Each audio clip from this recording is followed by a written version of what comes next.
Früh geht's wirklich los. So. Jo, grüß Gott, schön. Servus. Herzlich willkommen zur Rotz-Show. Episode 7, Grüße. Lang ist her, seit Weihnachten nicht mehr gesehen. Genau, Jänner und Februar haben wir ausgelassen. Es war eine Kombination aus Urlaub, Krankheit, Faulheit. Und Puff besuchen. Puff.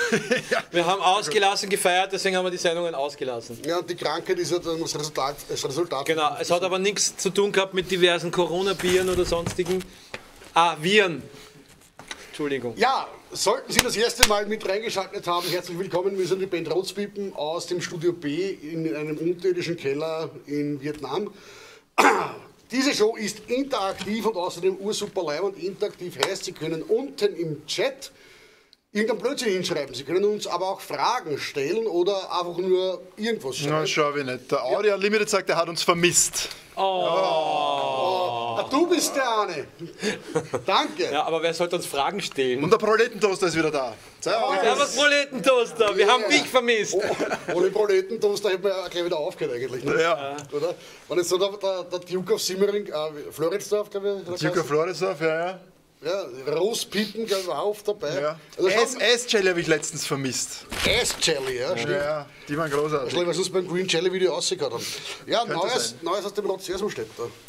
Was gab es Neues? Ja, nicht allzu viel. Wir leben noch. Wir werden im Sommer wieder nach Hollerbrunz fahren und dort diverse Konzertierungen veranstalten. Der genaue Termin wird aber noch bekannt gegeben. Pikant gegeben. Ich glaube, was Genau. Sie die meisten sicher fragen, warum da hinten eine Banane liegt. Ja, weil die Krümmung inzwischen ein Thema wäre, ja. Wir reden über Krümmungen. Also Sie sehen, uns gehen die Themen nie aus, mittlerweile reden wir über Bananen. Ja. Außerdem, das ist Kunst. Das muss man nicht verstehen. Also wer Andy Warhol kennt, diese Wurst war auf seinem Album. Bio-Wurst.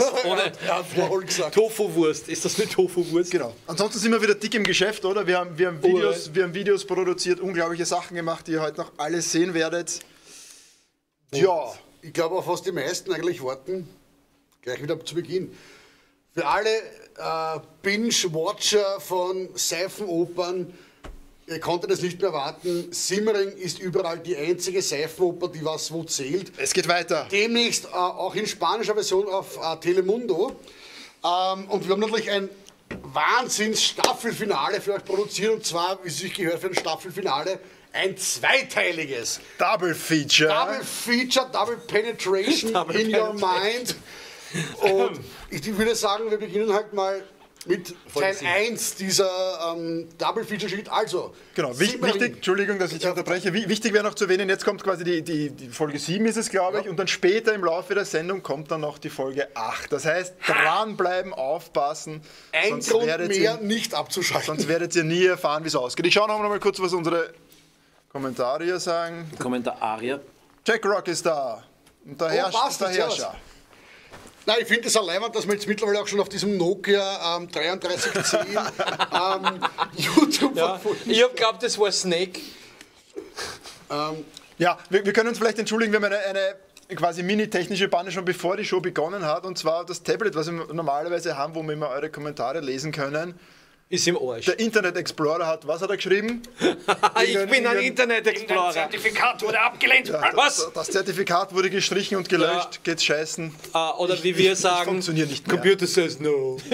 Ja. Aber Deswegen schauen wir jetzt am Handy mit, also nicht böse sein, falls wir einen Kommentar nicht lesen. Ja. Aber wir oder sagen, genug überlesen. der Ausreden. Ja, wir reden nur deppert.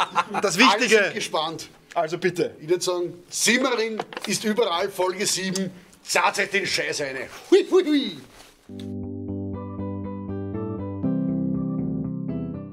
Diese scheiß Rotzpiepen, denen zahl ich's heim. Nirgendwo gibt's mehr Bier zum Kaufen. Der Zebedeus, der Zwilling, der war nicht immer so ein Wahnsinniger wie heute. Der war ursprünglich der Originalgitarrist von Rotzpiepen. Na, und jetzt ist er wieder da und er will Rache. Bier, Bier.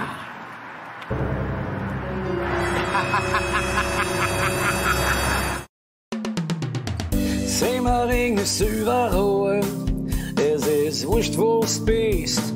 Du wirst von uns nicht verschont. Simmering ist überall. Du kannst dich nicht verstecken, weil wir wissen, wo der Haus wohnt. Simmering ist überall. Es ist wurscht, wo du bist. Du wirst von uns nicht verschont. Simmering ist überall. Du kannst dich nicht verstecken, weil wir wissen, wo der Haus wohnt.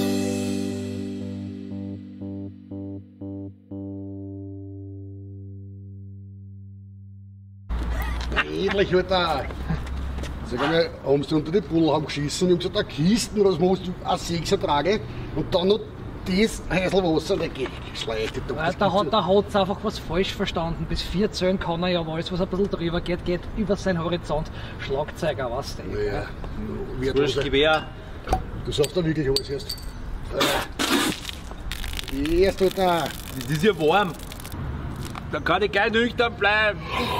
Hast du gerade das N-Wort gesagt? Alter, bitte, du hast das jetzt nicht ernst gemeint. Ich mein, überleg dir gut, was du sagst. Ich mein, nüchtern hast du einen Vogel oder was?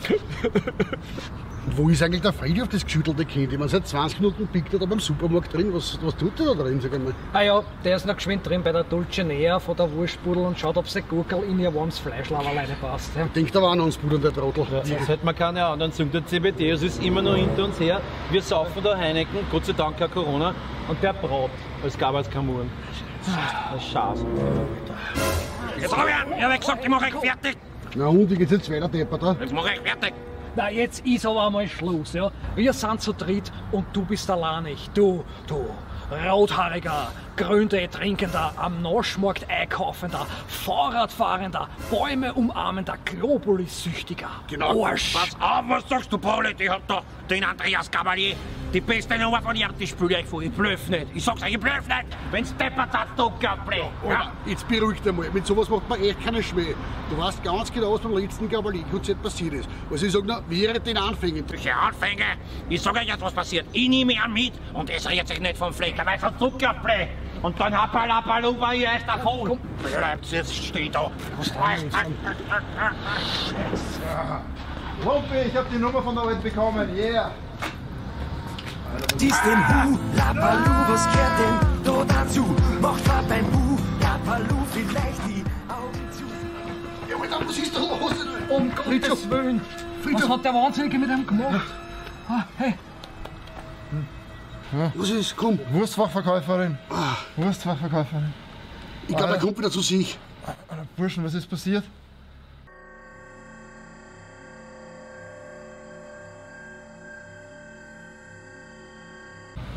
Alter, ich kann nichts mehr hören. Ich höre nichts mehr. Geht schon. Du, ich hab schon mal gelesen von diesem Ding. In der Spatzenpost ist da ein Artikel gestanden. Menschen in Stresssituationen schalten das Immunsystem an. Ich hab die Angst, der ist taub geworden. Mir ist was Ähnliches passiert. Vor Jahren in einer Sauftour in Tirol, ja, bin ich eingeschlafen auf der Weide. Am nächsten Tag kam die Hanse Hinterseer Wandertour und ich war 3 Wochen lang taub. Ja. Ja, wunderbare Geschichte aus deiner Jugend, aber was hilft uns das jetzt bitte? Ein Freund hat mich gerettet. Komm, auf zum Rotzmobil mit dem. Jawohl! Hä? Scheiße, da!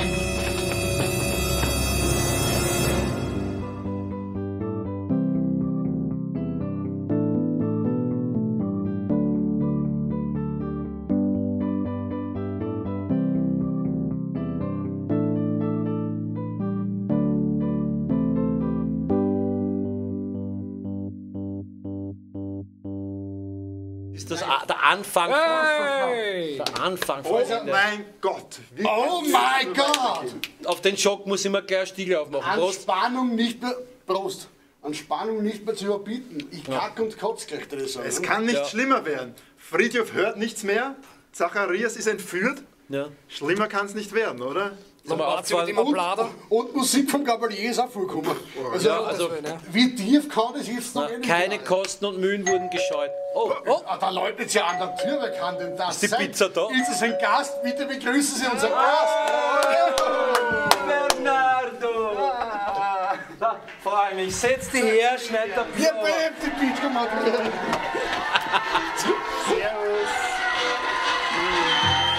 Bussi.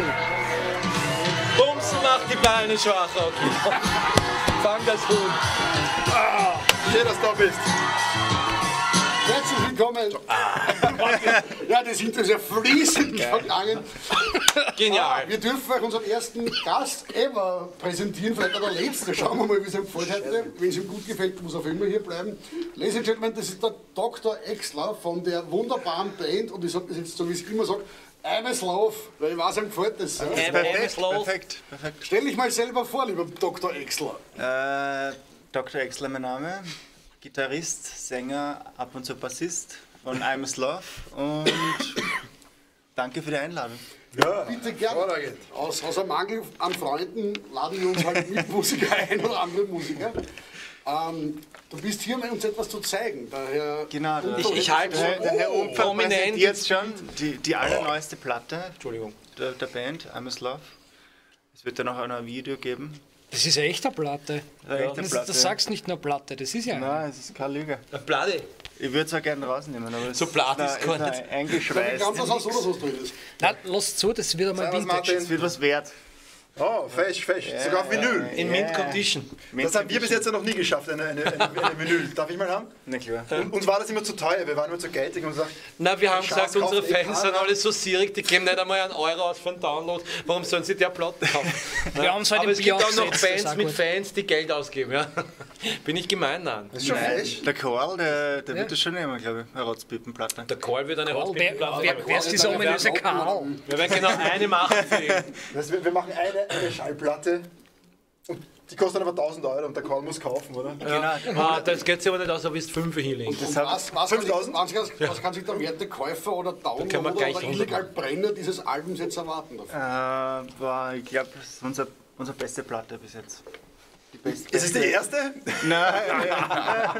Nein, es ist die dritte. Ja, Die dritte und normalerweise, es gibt ja, wer hat das gesagt damals, die dritte Platte ist grundsätzlich immer die schlechteste, oder? Ja, das hat doch irgendwer mal gesagt, ein bekannter, berühmter. War das bei uns auch so? Sagt das, glaube ich. Bei uns haben alle Arsch.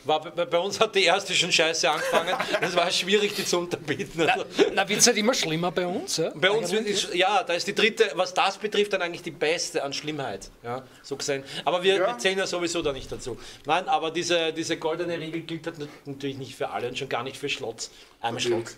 Oh, der Duke ist auch da. Ja, und natürlich auch hier gilt, falls ihr eine Frage habt an unseren Gast, wenn er nicht wir da und volltexten soll, dann fragt bitte was. Schreibt es in den Chat. Er beantwortet alle Fragen, auch Sehr gerne. zu seinem Kontostand. Ja, Kontonummer. Aber erzähl mal, wie ist das eigentlich, wenn man dann so als berühmter Grunge-Superstar durch europäische Lande tourt? Das habt ihr auch schon in Deutschland gespielt, glaube ich. Gell? Ja, wir haben jetzt vor nicht ganz 2 Wochen waren wir in Deutschland und Tschechien war sehr geil, aber sehr anstrengend, muss ich Wie sagen. funktioniert das in Tschechien? Ist dort Grunge noch ein Thema da? Es war schon geil, aber es war eigentlich die schlecht besuchte Show. Also Und in Deutschland? in Deutschland war eigentlich jede Show echt Ihr gut singt auf besucht. Englisch, oder? So gesehen sollten uns die Tschechen eigentlich auch verstehen. Ja, genau, darum ist Ja. das der Hauptgrund, wieso wir Die auf Englisch Tschechen singen. gehen dann was- nur vor zum Tschechen, nicht zum Grungen. Ja, genau. Ach so. Wer weiß? Sonst hätten sie ja die Grunger hassen. Ja, Tschechen. und Genau. nicht die Tschechen, sonst war es die Grunge-Slowakei. Ich entschuldige mich hiermit bei allen Menschen in der Tschechischen Okay. Republik. Beschwerden bitte an Salzamt, Simmering, 1110 Wien. Tim Taylors Tooltime. Aber prinzipiell der Begriff Grunge. Ja, Kannst du mit dem was anfangen? Oder ist das so der Versuch von damals gewesen, vor sag ich mal, 30 Jahren, dass man aus einer Musik ein Wort macht? Oder aus einem Wort eine Also Musik. Kurt Cobain hat den Begriff Grunge nie gut geheißen. Es gab Sachen, ja, ich hab den auch eine Zeit lang echt geschissen gefunden, aber irgendwann haben wir damit abgefunden, ehrlich gesagt. Weil es das beschreibt es auch am besten. Darunter was vorstellen. Ja, genau. oder? So Wenn wie du sagst, du Punk machst als Grunge, Begriff dann am weißt du, Anfang genau. eigentlich Arsch war und irgendwann haben alle gesagt, ja, na ist wurscht, soll es mir haben. Und jetzt heißen die Punks halt Punks. Ja, wobei das meiste, was als Grunge bekannt ist, ist ja gar kein Grunge, oder? Das, Ja, ich hab nie gewusst, warum Pearl Jam und Nirvana dieselbe Musikrichtung sein soll. Das war ja, die waren ja ist nicht. ganz weit auseinander. Ja, vor allem ist ja selbst Nirvana, ist das Nevermind-Album eigentlich Grunge? Na, oder? Ich weiß nicht, ich hätte gesagt, es ist eine Bleach-Album ist Grunge, Art, oder? eine Art Bleach-Album, ja. Punkrock. Eine nette Art Punkrock. Gut produzierte Art Schon. Punkrock, die man Was verkauft. kommt mir denn zu sehr? Oder so was anderes. Nevermind. Dr. Extra. Was? Hans willst du Bein wissen? schreibt, Servus als Heisel, wer ist er? Ja, wir stellen ihn noch mal vor. Also lieber Hansi Benger, falls du vorhin nicht zuhört, Wir das ist der haben eine Dr. Platte. Exler von der Band I'm a Sloth, eine wunderbare Band aus Wien. der heute hier ein bisschen seine Band vorstellt, unter anderem das neue Album. Aber auch, weil ich da hinter ihm was hängen sehe, wer hat denn das aufgehängt? I'm a Love live beim Kurt Cobain Tribute, wo sonst? Am 5. April, wann sonst? Im Flug. Im Flug. 26 Jahre Radieschen von unten. Genau. Kurt Cobain Feier. Unser fünftes Mal schon beim Kurt Cobain Tribute. Spielst du nur ihr oder spielen noch andere Bands? Nein, es sind 6 Bands, glaube ich, insgesamt. Aber nur ihr habt es aufs Plakat geschafft. Sie haben für jede Band ein eigenes Plakat drucken lassen. Damit jede behaupten kann, nur wir stehen am Plakat. Genau. Ja, den Schmäh haben wir damals auch gezogen. Ja. Stimmt. Entschuldigung. Sehr schön, sehr schön. Der Zack hat gesagt, Hauptsache im Motorhead. Es ist zwar Kurt Cobain, aber es gilt, ja, es gilt, passt. Und vor allem das Flug, das ist eine total hippe Location, da haben wir es noch nicht hingeschafft, die wollten es. Die werden uns auch nicht wollen, glaube ich.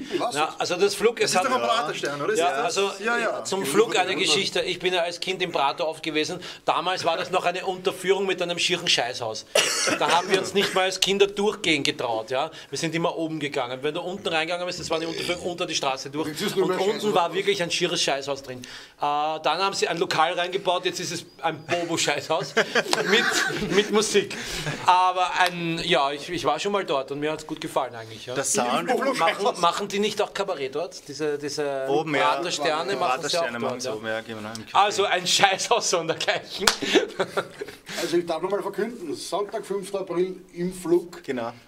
I'm a Love und andere, wie es so schön heißt. Und andere. Beim Kurt Cobain Tribute, 26 Jahre unter der Erde, der gute Mann. Ja, nicht schlecht. Und damit ihr euch 5. April mein Geburtstag, ja, das kommt vor. Ja, weißt schon, was du machst. Das kommt vor, die Reinkarnation von Kurt Cobain lebt in der Steiermark. Jetzt wissen wir es. Wie würde sich jetzt Kurt Cobain auf Steirisch anhören? Das ergründen wir nach dem nächsten Video. Mag ich eigentlich gar nicht wissen. Ja, es gibt Dinge, die sollten nicht angetastet werden. Genau. Das nächste Video. Ja, Es ist soweit. Was kommt als nächstes? Hunting Season. Check it out. ein wunderbares Video von I'm a Love. Schaut's ganz genau Schaut's ganz zu. genau, wer Ganz da genau alle zu. dabei ist. Die Wirklich. Jagerland, da war's. Also Genau. ein kleiner Hinweis, es könnten 2 aus dieser Band mitspielen in dem Video. Schaut's ganz Ja, genau hin. also nicht aus dieser, sondern aus der anderen. Aus dieser Geschichte. Schaut genau und schreibt der Band uns spielt 3 nachher, wenn Genau, schreibt uns in den vielleicht Chat, wenn ihr erkannt erkannt habt. habt. Genau, super Ja. Idee. Würde uns freuen. Also, I'm a Love Hunting Season, bitte schön. Wolfgang Schüssel. Seit wann Tor. spielt der Rotzpippen?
back again, lieber Proletentoaster. Danke, dass du uns via YouTube, via Facebook belauscht hast. Schalt auf YouTube, du Sack. Sonst dann gibt es ja keine 6 Sekunden Zeitverzögerung mehr. Ich möchte nur kurz eingehen auf die Kommentare, die gekommen sind während des Videos von Imes Lauf. Und zwar, der Patrick meint, ich solle Kurt Cobain rülpsen. Ich werde dann das Wort Kurt Cobain rülpsen während des Biertestens.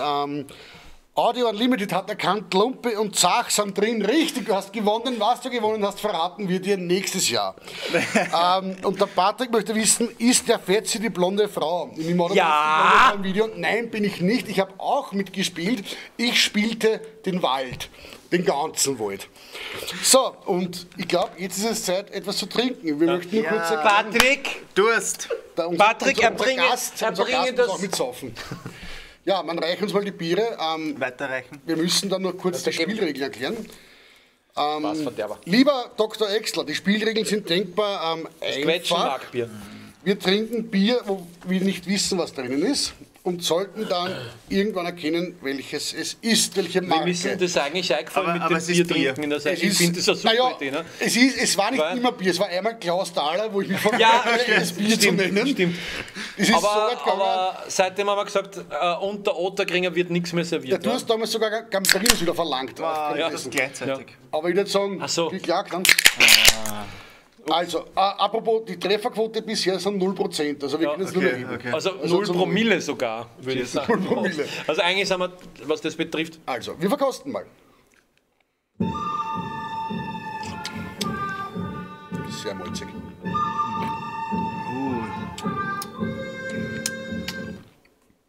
Ja, was sagst du?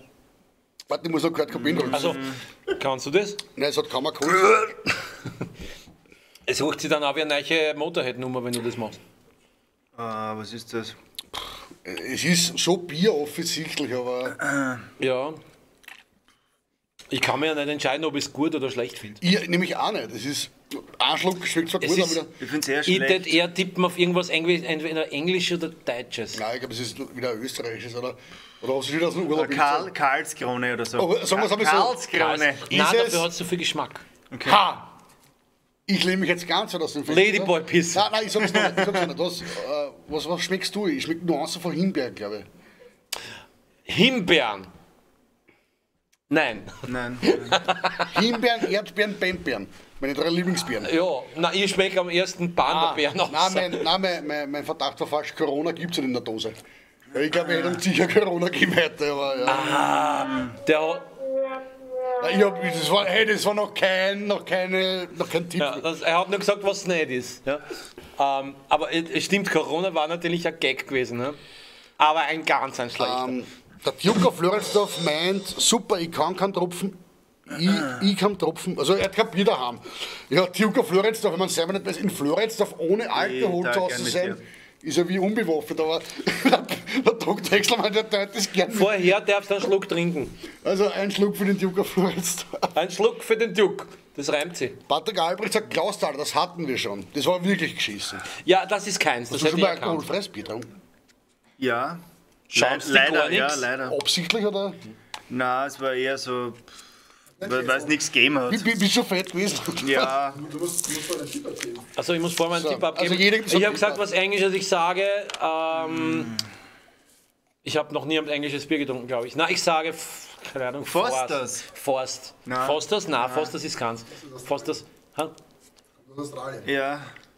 Ja, stimmt. Aber Nein, Forst kommt aus Italien. Forsters. Ihr sagt Forsters beide?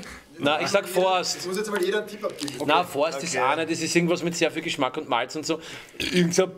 Aber Rülpsen geht. Entschuldigung. Irgendein Arschloch, Bobo, Starkbier, Arschloch aus dem 7. Bezirk, sage ich mal. Hast sicher Panda-Pisse oder so. Karlskrone. Du hast mir letztens schon mit dem Stiegel so reingelegt, nämlich. Was mir eigentlich schmeckt. Klingt das leicht am Mund? Nein. Nein, es ist, hat grinst. also, ich finde es nicht so schlecht, wenn ich ehrlich bin. Mir schmeckt's. Ja, fuck it. Ich sage jetzt wirklich, es ist ein Murauer. Ich habe einen Murauer, ist so süß. Ah, fuck. Dürfen wir aufmachen? Dürfen wir aufmachen? Okay. Das ist ja immer so geschissen, das kriegst du ja nie auf im Leben. Mach du auf. Ganz Ja, ich habe schon vor. Oh, Vorgepult, was also ist steht auf Englisch was drauf? das? Okay, also dann ist ein Murauer. Ist das dieses Na, Was ist denn das? Bud? Ein Bad, was ein Army-Bad oder was? but ich habe gar nicht gewusst, dass der Bad Band bring's ja nicht auf. ein Bier-Trademark. Das ist aber gar nicht so geschissen. Jetzt zeig's einmal nochmal in die Kamera. Pudern. Ah, scheiße. Ja, aber ich muss sagen, es hat jetzt nicht schlecht geschmeckt. Naja, fast. Ja, das Ja, war's. fast. Ja, aber schon besser gemacht. Ja, es hat das gehört, hat sich wie Hürt angehört, aber Hürt-Kopien. ja, da war noch zu viel Druck dabei. Aber ich würde sagen, ja, gar nicht so schlecht. Also, Ja, es ist okay. Es gibt Schlimmeres. King of Beers würde ich es nicht bezeichnen. King of Beer. Ah ja, das ist schon es so ist mehr weit weg, der Prince of Beerbringer vielleicht. Der, Aber noch bringst lang mich nicht nicht der, auf, was der, der, was King? der Edelmann. Ja. Nein, ich hätte gesagt, Panda-Pisse? Ah, ja. wir beenden diese Bierphase und wenden uns neuen Themen zu. Und zwar, was kommt als nächstes? Dancing Queen. Wir Oh, tanzen! Ja, geht schon.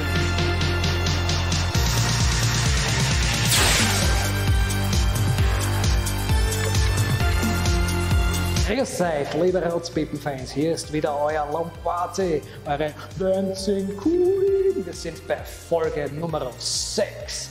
Während wir das letzte Mal den super technischen Birndl-Drager kennengelernt haben, gehen wir jetzt wieder retour zu den anderen Zeiten, wo man eher darauf bedacht war, dass man viel Grundstück hatte und indem man das anzeigt, wie gepflegt sein Rasen daheim ist, um die Chicks zu beeindrucken, gibt es den sogenannten Grasspuller, auch zu Simmeringerisch genannt, den Graszupfer.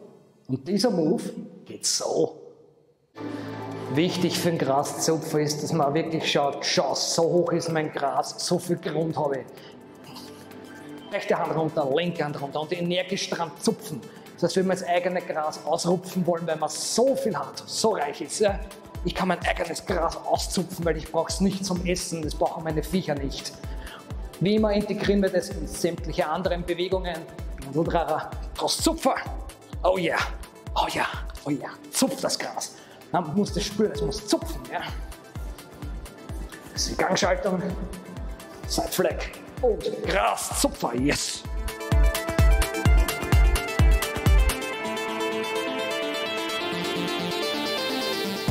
Ganz easy. Einfach nur ein bisschen runtergehen und ordentlich das Gras zupfen. Das Zupfen. Wie das bei euch jetzt ausschaut, sehen wir jetzt.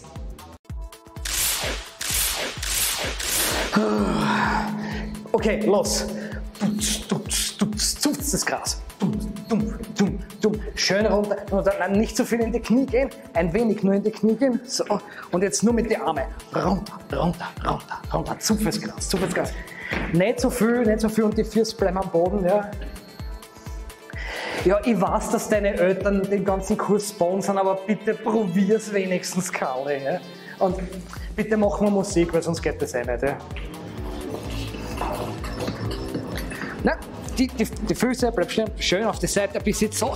Ja? Und jetzt zupfen, geh mal zupfen, komm, zupf mit mir. Ja. Ja, bitte, hey! Glaubst du, ich merke das nicht? Ja? Und das ist auch schon okay, aber ein bisschen schneller, ein bisschen flotter. Ja? Ich schaue da, hey, schupfen wir nicht, Karl. Ja? Gibt's ja gar nicht, ja?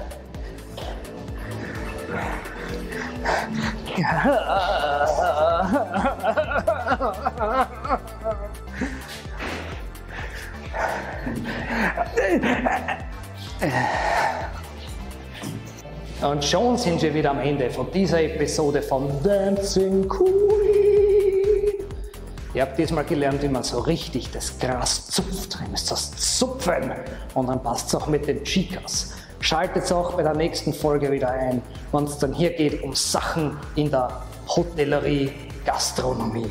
Bis dahin, sagt der Lombardi, pfiat euch.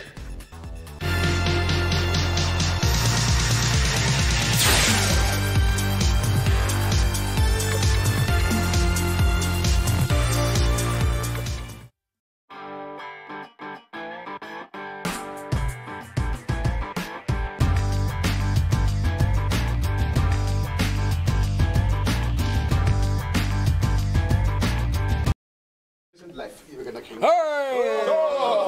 We are back! Surprise, wir sind Das geht Dancing schnell. Stars. Jetzt habt ihr endlich gesehen, wie man gut Gras zupft und so King of the Disco wird. Du hast Gras gesagt. Ja. Wir haben King of Beers halt gehabt, King of Disco halt gehabt. Was brauchen wir jetzt? King of the Bands. Ja. Unsere neue Kategorie Battle of the Bands haben wir eingeführt. Es ist allgemein bekannt, Du hast ein Battle eingeführt. Nein. Drucken. Test mal, ob es geht. Ja.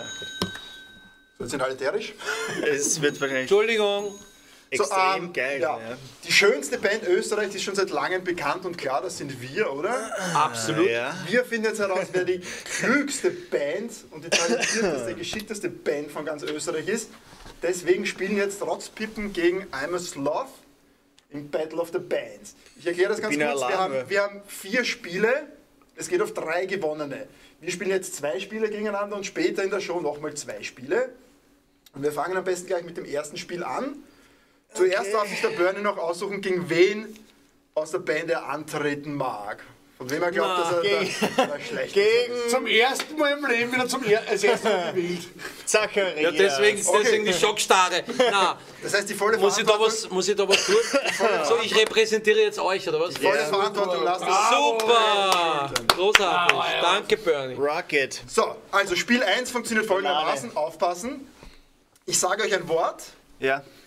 Und aus diesem Wort bildet ihr ein zusammengesetztes Hauptwort. Ja? Was? Also zum Beispiel, ich sage Auto, Autobahn. dann genau, kannst du zum Beispiel Autobahn sagen, aber auch Rennauto. Das heißt, du kannst vorne oder hinten ein Wort dranhängen. Boah, da bin ich schlecht. Da werde ich mehr hinten machen, wahrscheinlich. Okay. Dann, aber wichtig ist bei euren Antworten, eure Antworten googeln wir nachher und schauen, welche Antwort mehr Treffer auf Google hat. Darum geht's. Okay. Ah! Ich hab gedacht, es geht um Das heißt, Bands. Wir das müssen heißt, so ihr müsst- Led Zeppelin oder Black Sabbath. Es geht nicht darum, wer zuerst sagt, sondern wer was besser Naja, sagt. der was zuerst sagt, nimmt dem anderen vielleicht die perfekte Antwort weg. Ja, Das ja. heißt, der zuerst eine Idee hat, haut auf die Glocke, Ja, wir haben 100 Leute die gefragt. hier steht, Ja, und genau. darf das sagen. Und danach darf der zweite antworten, aber darf natürlich nicht dasselbe Wort sagen. So gesehen kann das natürlich dann ein Vorteil oder ein Nachteil sein, weil der andere mehr Ja. Zeit Die schon mal hat. Rennauto. Der Bernie freut sich jetzt, dass er den dümmsten ausgewählt hat. Genau. Und die Regie ist nachher so nett und googelt die Antworten für uns. Und dann werden wir... Der ist eingeschlafen. Ja, ich bin gespannt. Das ist schon heimgegangen. Die Regie schläft. Ich komme gleich wieder, ich habe noch was Wichtiges vergessen. Und zwar Also, dein Sakko. Vorbereitung Google. ist halber Leben, oder? Würde ich sagen. Ja, was machen wir inzwischen? Also wir erzählen uns eine Geschichte. Also, aber die Spiele mit den Hauptwörtern und so, das mache ich mit 6-Jährigen normalerweise. Ich würde gerne wissen, Manchmal gewinne ich. der Herr Schaar hat geschrieben, das schaut schmerzhaft aus. Was meinst du schmerzhaft? Das Bier? Das Wie Bier, schaut ja. Bier trinken? Das Bier, das Bad. Oder das Tanzen. Bad ist schmerzhaft. So, das ist noch ganz wichtig und zwar, wir spielen ja auch nicht zum Spaß, sondern es geht auch wirklich um was bei diesem Oh, Spiel. oh. Entschuldigung, zum Spaß sind wir nie da. Okay, sorry. Und zwar die ganze Welt fürchtet sich davor. Bei uns kann man es gewinnen. Was? Corona. Wow, ein Schenkelklopfer sondergleichen. Wo ist mein Desinfektionsmittel? Weg mit den Scheiß. Genau, also pro gewonnenem Spiel bekommt man ein Corona. Wer als erster 3 Corona hat, Ist hat den infiziert. Battle of the Geht in Bands. Quarantäne. Okay, Wer 3 so. Corona- Ah, es tut mir leid. Jetzt haben wir Das schon lange ist mir genug echt leid. rumgeschissen. Ihr wisst, wie das Spiel funktioniert. Ich sage euch ein Wort. Okay. Wer als erster eine gute Idee hat, haut drauf, darf als erster antworten und danach der andere. Okay? Wir Okay. fangen einfach an. Okay? Steht das auch weg, sonst hat es so. Rennauto. So, das Wort ist Baum. Baumschule. Okay, was sagst du? Äh, Das muss auf Google viele Treffer haben. boah, scheiße. Er hat dann aber mehr Zeit zum Baumscheiße. Nachdenken, wenn er der Zweite Achso, ist. es muss Naja, die meisten das muss man sich Treffer haben auf überlegen. Was Google. besser Ah, ist das blöd. Schnell als erstes sagen oder? Baum. Nadelbaum. 3, 2, Wie heißen die? Du hast Du hast Baumschule. gesagt. Baumschule war Baumschule, ja. Ich finde Baumschule ganz gut, weil da war ich. Boah, Baumschule wäre geil eigentlich. Ja, Baum. Baumrinde. Baumrinde. Okay, liebe Regie. Google Gewonnen! der weiß nicht, wie man Google schreibt. Ja. Weil kein Mensch sagt Baumrinde, Schatziputt. Wir haben übrigens 5 Begriffe und wer als Okay. erster 3 hat, 3 Punkte hat. Niemand sagt Baumrinde. Was sagt man dann? Baum. Man sagt Rinde. Man sagt auch, na, beim Brotrinde sagt man vielleicht Brotrinde. Egal.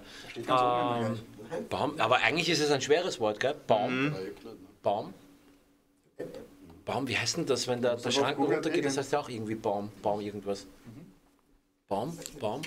Baumi. Baumi. Baumi ja. zählt nicht als Baumi wär Hauptwort, gut. oder? Da, da, da, da. Aber irgendwie glaube ich. Mulder. Scully. Die Regie. Wir hängen gerade. Die Regie braucht ein bisschen. Wir können aber die Das Auswertung. nächste Wort machen. Wir können die Auswertung später nächstes machen. Wort. Ne? Nächstes Wort. Ja, wir können das nächste Wort machen. Okay, wir machen das nächste Wort. Merken wir uns das. Du hast gesagt Baumschule, du hast gesagt Baumrinde. Boah, schon Das verkackt. nächste Wort, Bank. Wer war das? Bankenrettung. Keine Ahnung. Bankangestellter. Meine Hand war drunter, aber er hat draufgehauen. Bankangestellter, Bankenrettung. Bankenrettung, ja, von mir aus. Regie, wie schauen wir aus? Bankrock. Wäre auch gegangen. Bankangestellter, Na, was war Bankenrettung, du hast gesagt Bankenangestellter. Ja, genau, Bankangestellter. So, also nochmal um die Frage 1, die Baum, ja. Antwort 1 aufzulösen. Okay. Baumrinde hat Sag auch, was wir jetzt sonst glauben. 1.010.000 Aufrufe. Baumrind hat 1.010.000, okay. Baumschule 2.000.000. Oh. Punkt für Rotzbild. Ein Punkt für Rotzpippen. Yeah. Das zweite. Verdient. Ich sag's, geht's auf die Baumschule, da lernt's was. Bankenrettung 147.000. Oh, oh.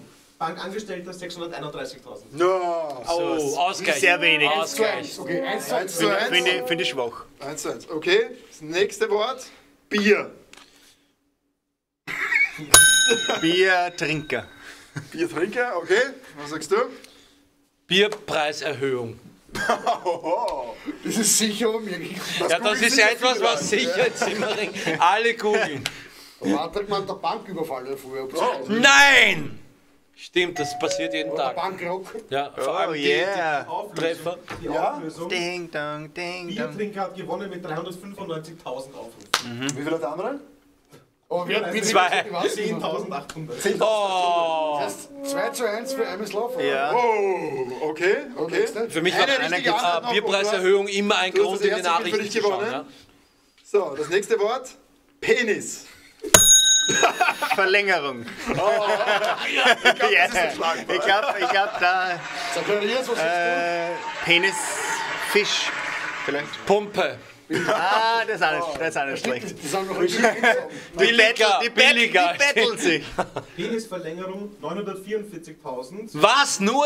Penispumpe 1.800.000. Ja! Nein, ich sag's dir, die ist billiger. Scheiße. Ja, wer kann sich eine Penisverlängerung leisten, wenn er eine Pumpe um 20 Euro kauft? Eine Stechfrage. Das letzte Wort entscheidet. Und das Stechwort hat es wirklich in sich. Pumpe stechen. Ah, scheiße. Porno. Balken. Oh! Wir haben vorhin nicht 3. Schwulenporno.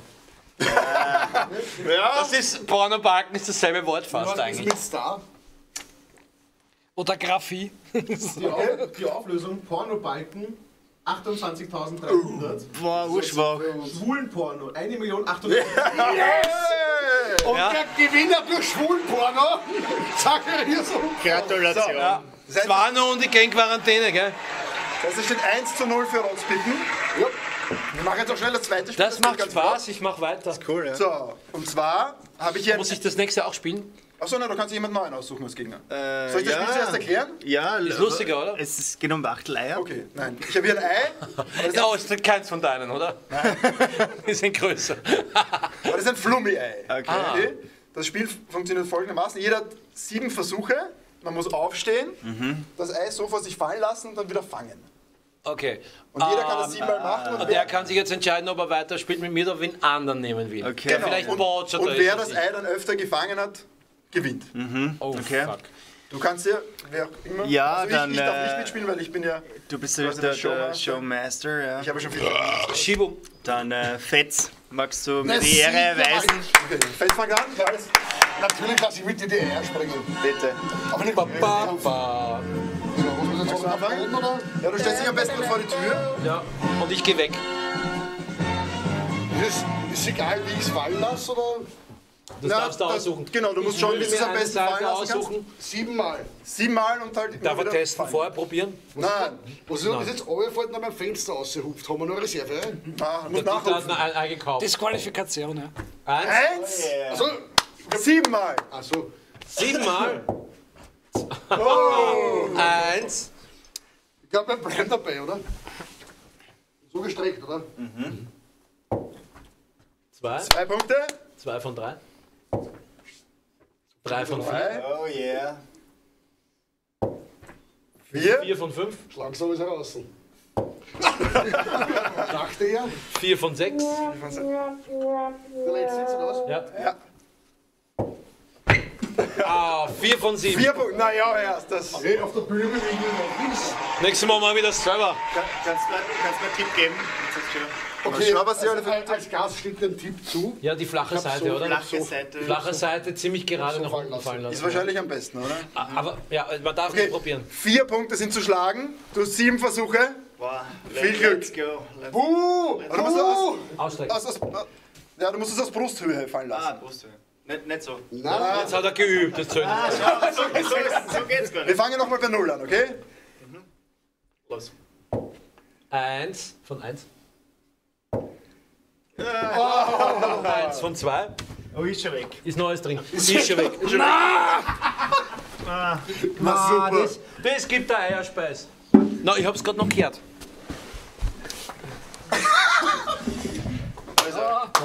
Der Blatt. Er hat schon. Der frotzelt uns der Bur. Das war jetzt 2 von 3, hast du jetzt, oder? Ah, du, Okay. Mit Bande. 3, 4. Oh, ja, ja. Einen Punkt brauchst du zumindest noch. 3 von 5. 3 von 5. Das sind 2 Versuche und brauchst eigentlich noch zweimal fangen, dann das Krone. Gleichstand geht's aus. Wieder stechen. Naja, Wenn ich's jetzt wenn fang. du jetzt fangst, sonst hast du verloren. Gleichstand. was machen wir jetzt? Abwechseln ab Mein jetzt. Fan sind wir in. Abwechselnd, wer es zuerst fallen lässt, hat verloren. Schießt uns auf die Eier? Nein, jetzt machen wir abwechselnd. Sudden Death, ja. Du Hallo. hast das nicht gefangen, das Ei. Ei. Aber nicht Lief mehr kein Ei. Ich muss ja die sportlichen Sachen machen, eh klar.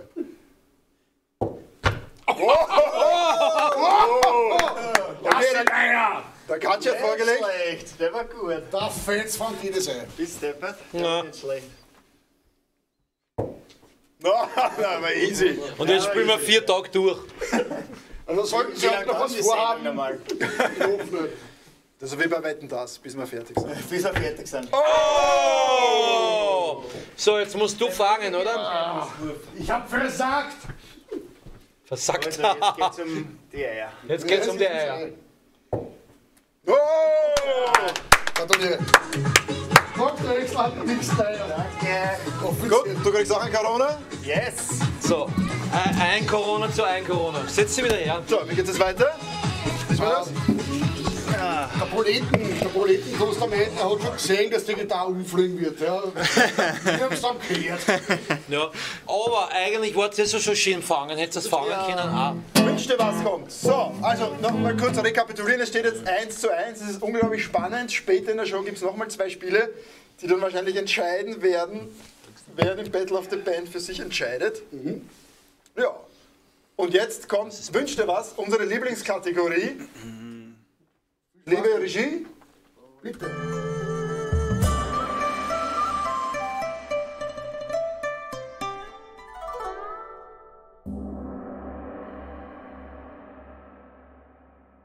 Hüft gerade Richtung. Hey! So, geht schon weiter? Schon geht's weiter. Ich dachte, das ist ein Einspieler. Ja, Lombassi, ich glaube, du hast Ja, herzlich willkommen bei Wünsch dir was. Wir haben heute was ganz Besonderes. Ja. Neben der Regie liegt so ein komischer Karton, ja, den brauchen wir bitte bei mir. Ja. Karton zu Da links. Hinterm Computer. Das andere links, perfekt. Ja. Du hast nicht einmal schön einpackt, das ist ja schier. Aus mehr unerfindlichen Gründen, ja, hatte ich letztens bei uns im Briefkasten von der Fanpost so ein Packerl. Dabei war ein Brief, wo steht, ja, lieber Kasperl, ich bin der Daniel und ich bin dein allergrößter Fan. Bitte nimm das Ganze als Zeichen meiner Wertschätzung. PS, na, ist wurscht. Lombardi, ich hasse dich wie die Fisch, mach das Packerl auf und stirb dran. Danke, lieber Daniel, für die Fanpost. Ja. Okay. Ich werde natürlich nicht so blöd sein, das jetzt selber aufzumachen oder irgendwen anderen von Gibt's der das in Band zu geben. Schlagzeuger oder was? Ich mach's sicher auch nicht, aber ich bin ja nicht deppert. So der Gast muss Der Gast, jawohl! Also Passt. nur zu erklären, wir wissen wirklich nicht, was drin ist. Es hat Ich weiß wirklich der nicht, Daniel Wir haben das angegeben. bekommen. Es ist relativ Da leicht. geht's ja Bomben aus. Sollte man vielleicht vorher noch raten, was drin ist? Nein, es ist total.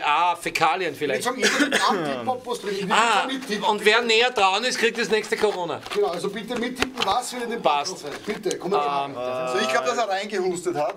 Nein, ich glaube, Und ein paar In Shenzhen. Es raschelt was. Ich sage, es sind Nein, es ist- gebrauchten Es Espresso-Kapseln. ist was Kleines, Schweres drinnen, glaube ich. Keines Schweres. Ich sag ein USB-Sticks mit einem 2,3 Millionen schwulen Pornos drauf. Yeah! ich glaube, es ist ein kleiner Dildo. Vielleicht. Du hast sagen, Zuschauer? Ja, aber wir brauchen einen kleinen Ja, das ist Dildo. der Dildo Ja, passend zu Vielleicht dem ein enger. Ja. Nein, es ist auf jeden Fall Papier umwickelt. Ja, eben. Ich glaube, es sind gebrauchte Tampons.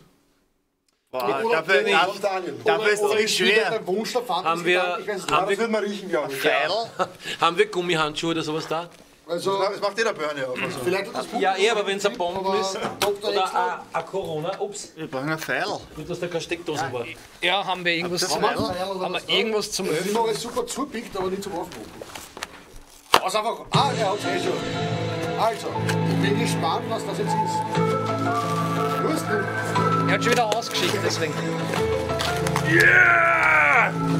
Jetzt bin ich gespannt. Ah. Da wartet mein Nägel. Nein! Nutterbutter!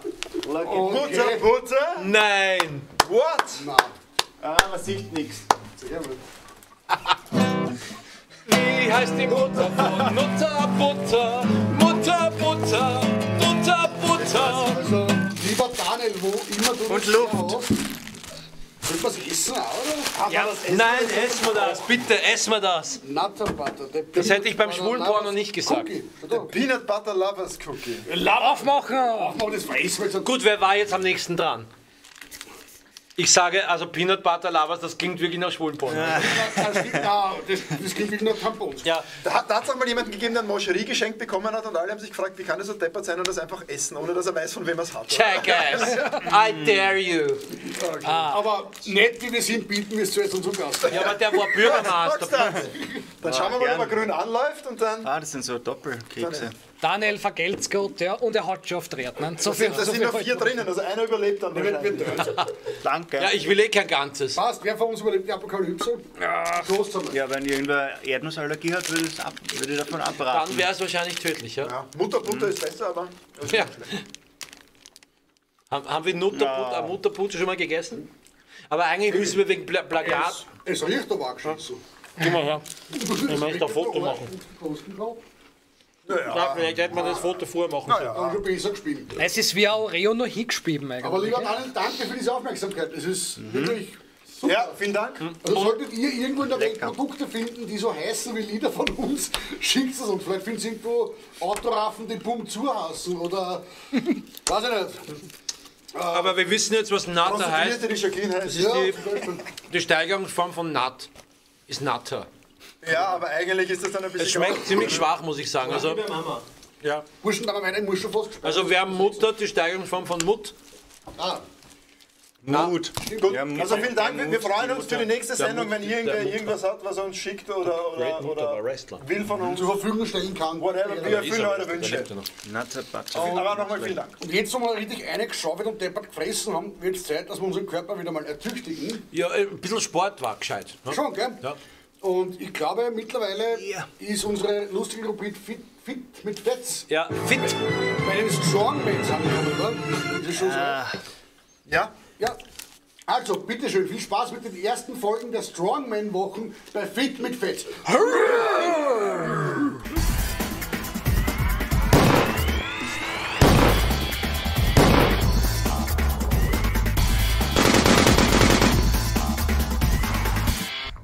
Grüß euch, Herr Nosenbohrer, ich bin's wieder, euer Fetz. Willkommen bei Fit mit Fetz. Wir sind wieder mittendrin in unseren Strongman-Wochen und heute haben wir es auf die ganz großen Maschinen. Wir ziehen Fahrzeuge. Ich hätte es leider gerne selber machen, aber wie immer, leichte Verletzung beim 50 Meter Kraulschwimmen in der Badewanne, habe ich beim Anschlagen eine Eierstockentzündung auf der zerdrüberten Hand gehabt. Leider kann ich heute nichts machen, aber dafür habe ich wieder meinen Kompagnon, den Zacharias. Ihr wisst es ja was. Servus! Geh was an, So, Zacharias, die richtige Taktik ist, gehst über die Schulter, linke Hand drauf, rechte Hand drauf und jetzt zeig, was du kannst. Geh mal, komm, Alter. Ziehen oder was? In die Richtung, Alter. Jetzt habe ich jetzt gar nichts zu weiter, Alter. Der ist schwer. Sauber. Der Klar ist auch schwer. Was sitzt denn der? Hast du die Bremsenabzungen? Ich glaube, wir nehmen was Leichteres. Komm, los, komm. Jawohl, Alter. Komm, das ist leichter als Schuss. Das ist leichter, das ist nicht leichter. Alter. Das ist viel schwerer.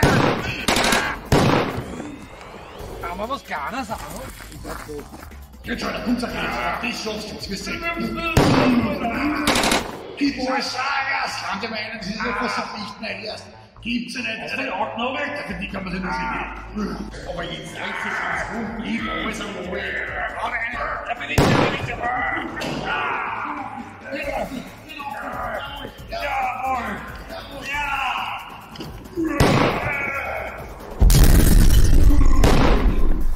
So, liebe Freunde, das war's für diese Woche wieder bei Fit mit Fans. Nächste Woche sehen wir uns wieder. Also, vierte. Du sauber, wieder.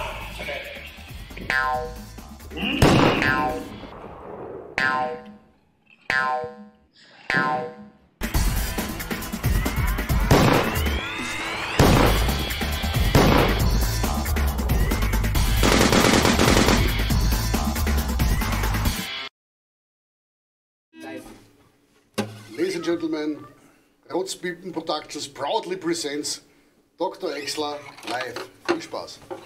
Vielen Dank. Danke. Nächster Song, erster Song, Bloody Stupid by Machine.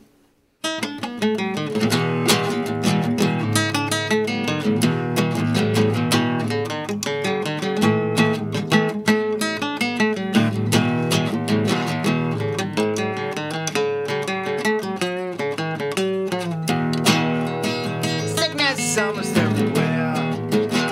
I know my name's and I'm the stairs. It's always centered on the song. Sometimes I stand and sometimes I fall. But every single disease will give peace of the drugs, please. I hope that we will see us there. I handle medicine of care. But even with my codeine, I do not feel like a young teen. And pretty soon I'm well again. Bring the cup, return an end. My illness even does increase. It's not that I don't wanna beat the shit out of this fucking shit, but nothing else being instead. Seems that I have to risk those cancer shows of Jesus Christ most. Doctor says that's a family wrong. Now and I have to be strong. My health is dangling on a string. Can't imagine the pain I'm in. Could you please tell me the fight will be over by the night? Yeah.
Meinung.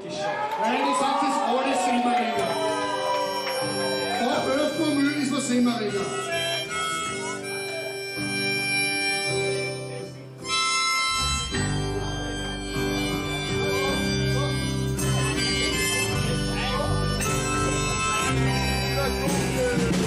Ich bin jetzt immer noch, wo du nicht bist. Immerhin in Semmering. Man kann sich anfassen alles geben. Oh, danke schön noch. Aber wenn's doch scheiße stimmt. Kaffee, ich hab noch 10, 12 Cent. Beim Hagel ist es auch ein Stern. Der erste Wind wird wieder nieder, wirst du's hören. Semmering, ich hoffe, der hat die Wand durch die Sau. Danke schön, Frau, danke. Geil.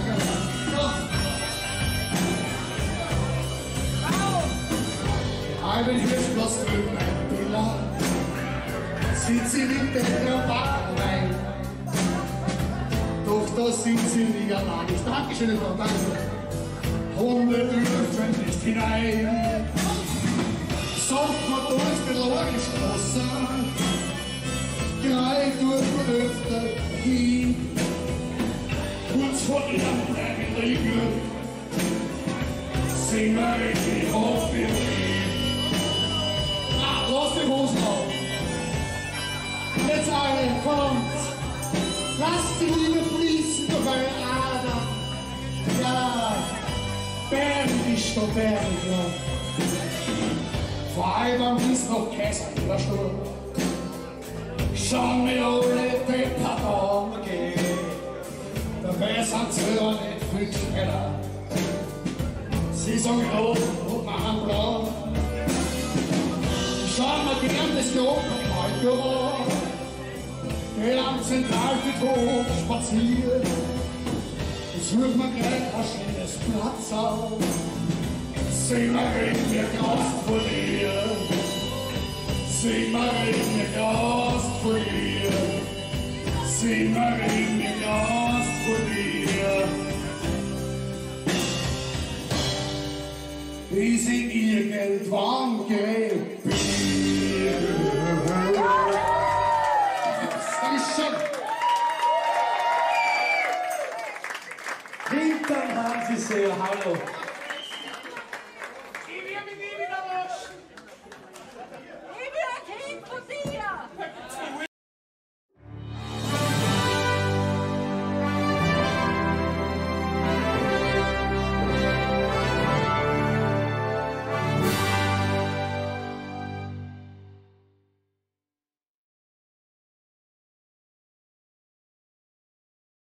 Live. 2. Hey! Oh, herzlich willkommen bei den Nerd News. It's yours truly, Lombardi, the fucking Bundles und Fridtjof Hotzenplatz auf der anderen Seite mit unseren Stargast Dr. Exler vom I'm a Sloth. Yeah! Yes. Cool. Auch ein gut ausgebildeter Nerd. Yeah, give it to me. Give me the Nerd News. So, und wir werden uns natürlich wie immer mal einen Trailer ansehen. Und zwar, diesmal haben wir was ganz Besonderes herausgesucht. Nämlich den Trailer von Free Guy. Ja? Für alle Nerds, die irgendwie gern Videospiele spielen, ist das natürlich sehr leibend. Ja? Schauen wir uns einmal den Trailer an.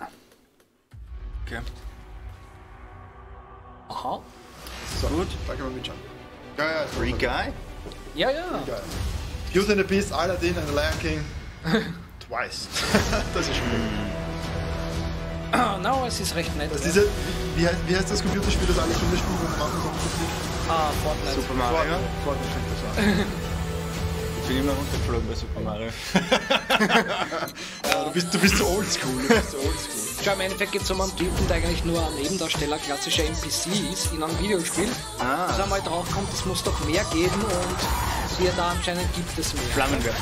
Ja, nein, Es ist so ein bisschen Truman-Show, oder? ja, bisher, weil er meint, da muss ja mehr geben, als dass ich vom Auto zusammengeführt werde. Das hat ein bisschen was von GTA, der Movie oder so. Okay. Weil er dann einfach nur an die Straße geht und zusammengeführt wird und so Sachen. Und er kommt, er hat auch immer dasselbe Quant im Kasten und so. Und er wird immer überfallen, wenn er in der Bank ist, ja, weil das halt eine Mission ist in dem Spiel. Das schaut spaßig aus. Na, und der Herr Reynolds wird mittlerweile nur mehr dafür bezahlt, dass er sich selber spielt. Ja? Also, seit Deadpool ist er auch gemacht damit. Und teilweise schlechtes CG ist halt cool, wenn sie ein Computerspiel simulieren sollen. Ja, da hat man eine Ausrede, oder? Als Spielemacher kannst du billig und scheiße sein. Ah, yes.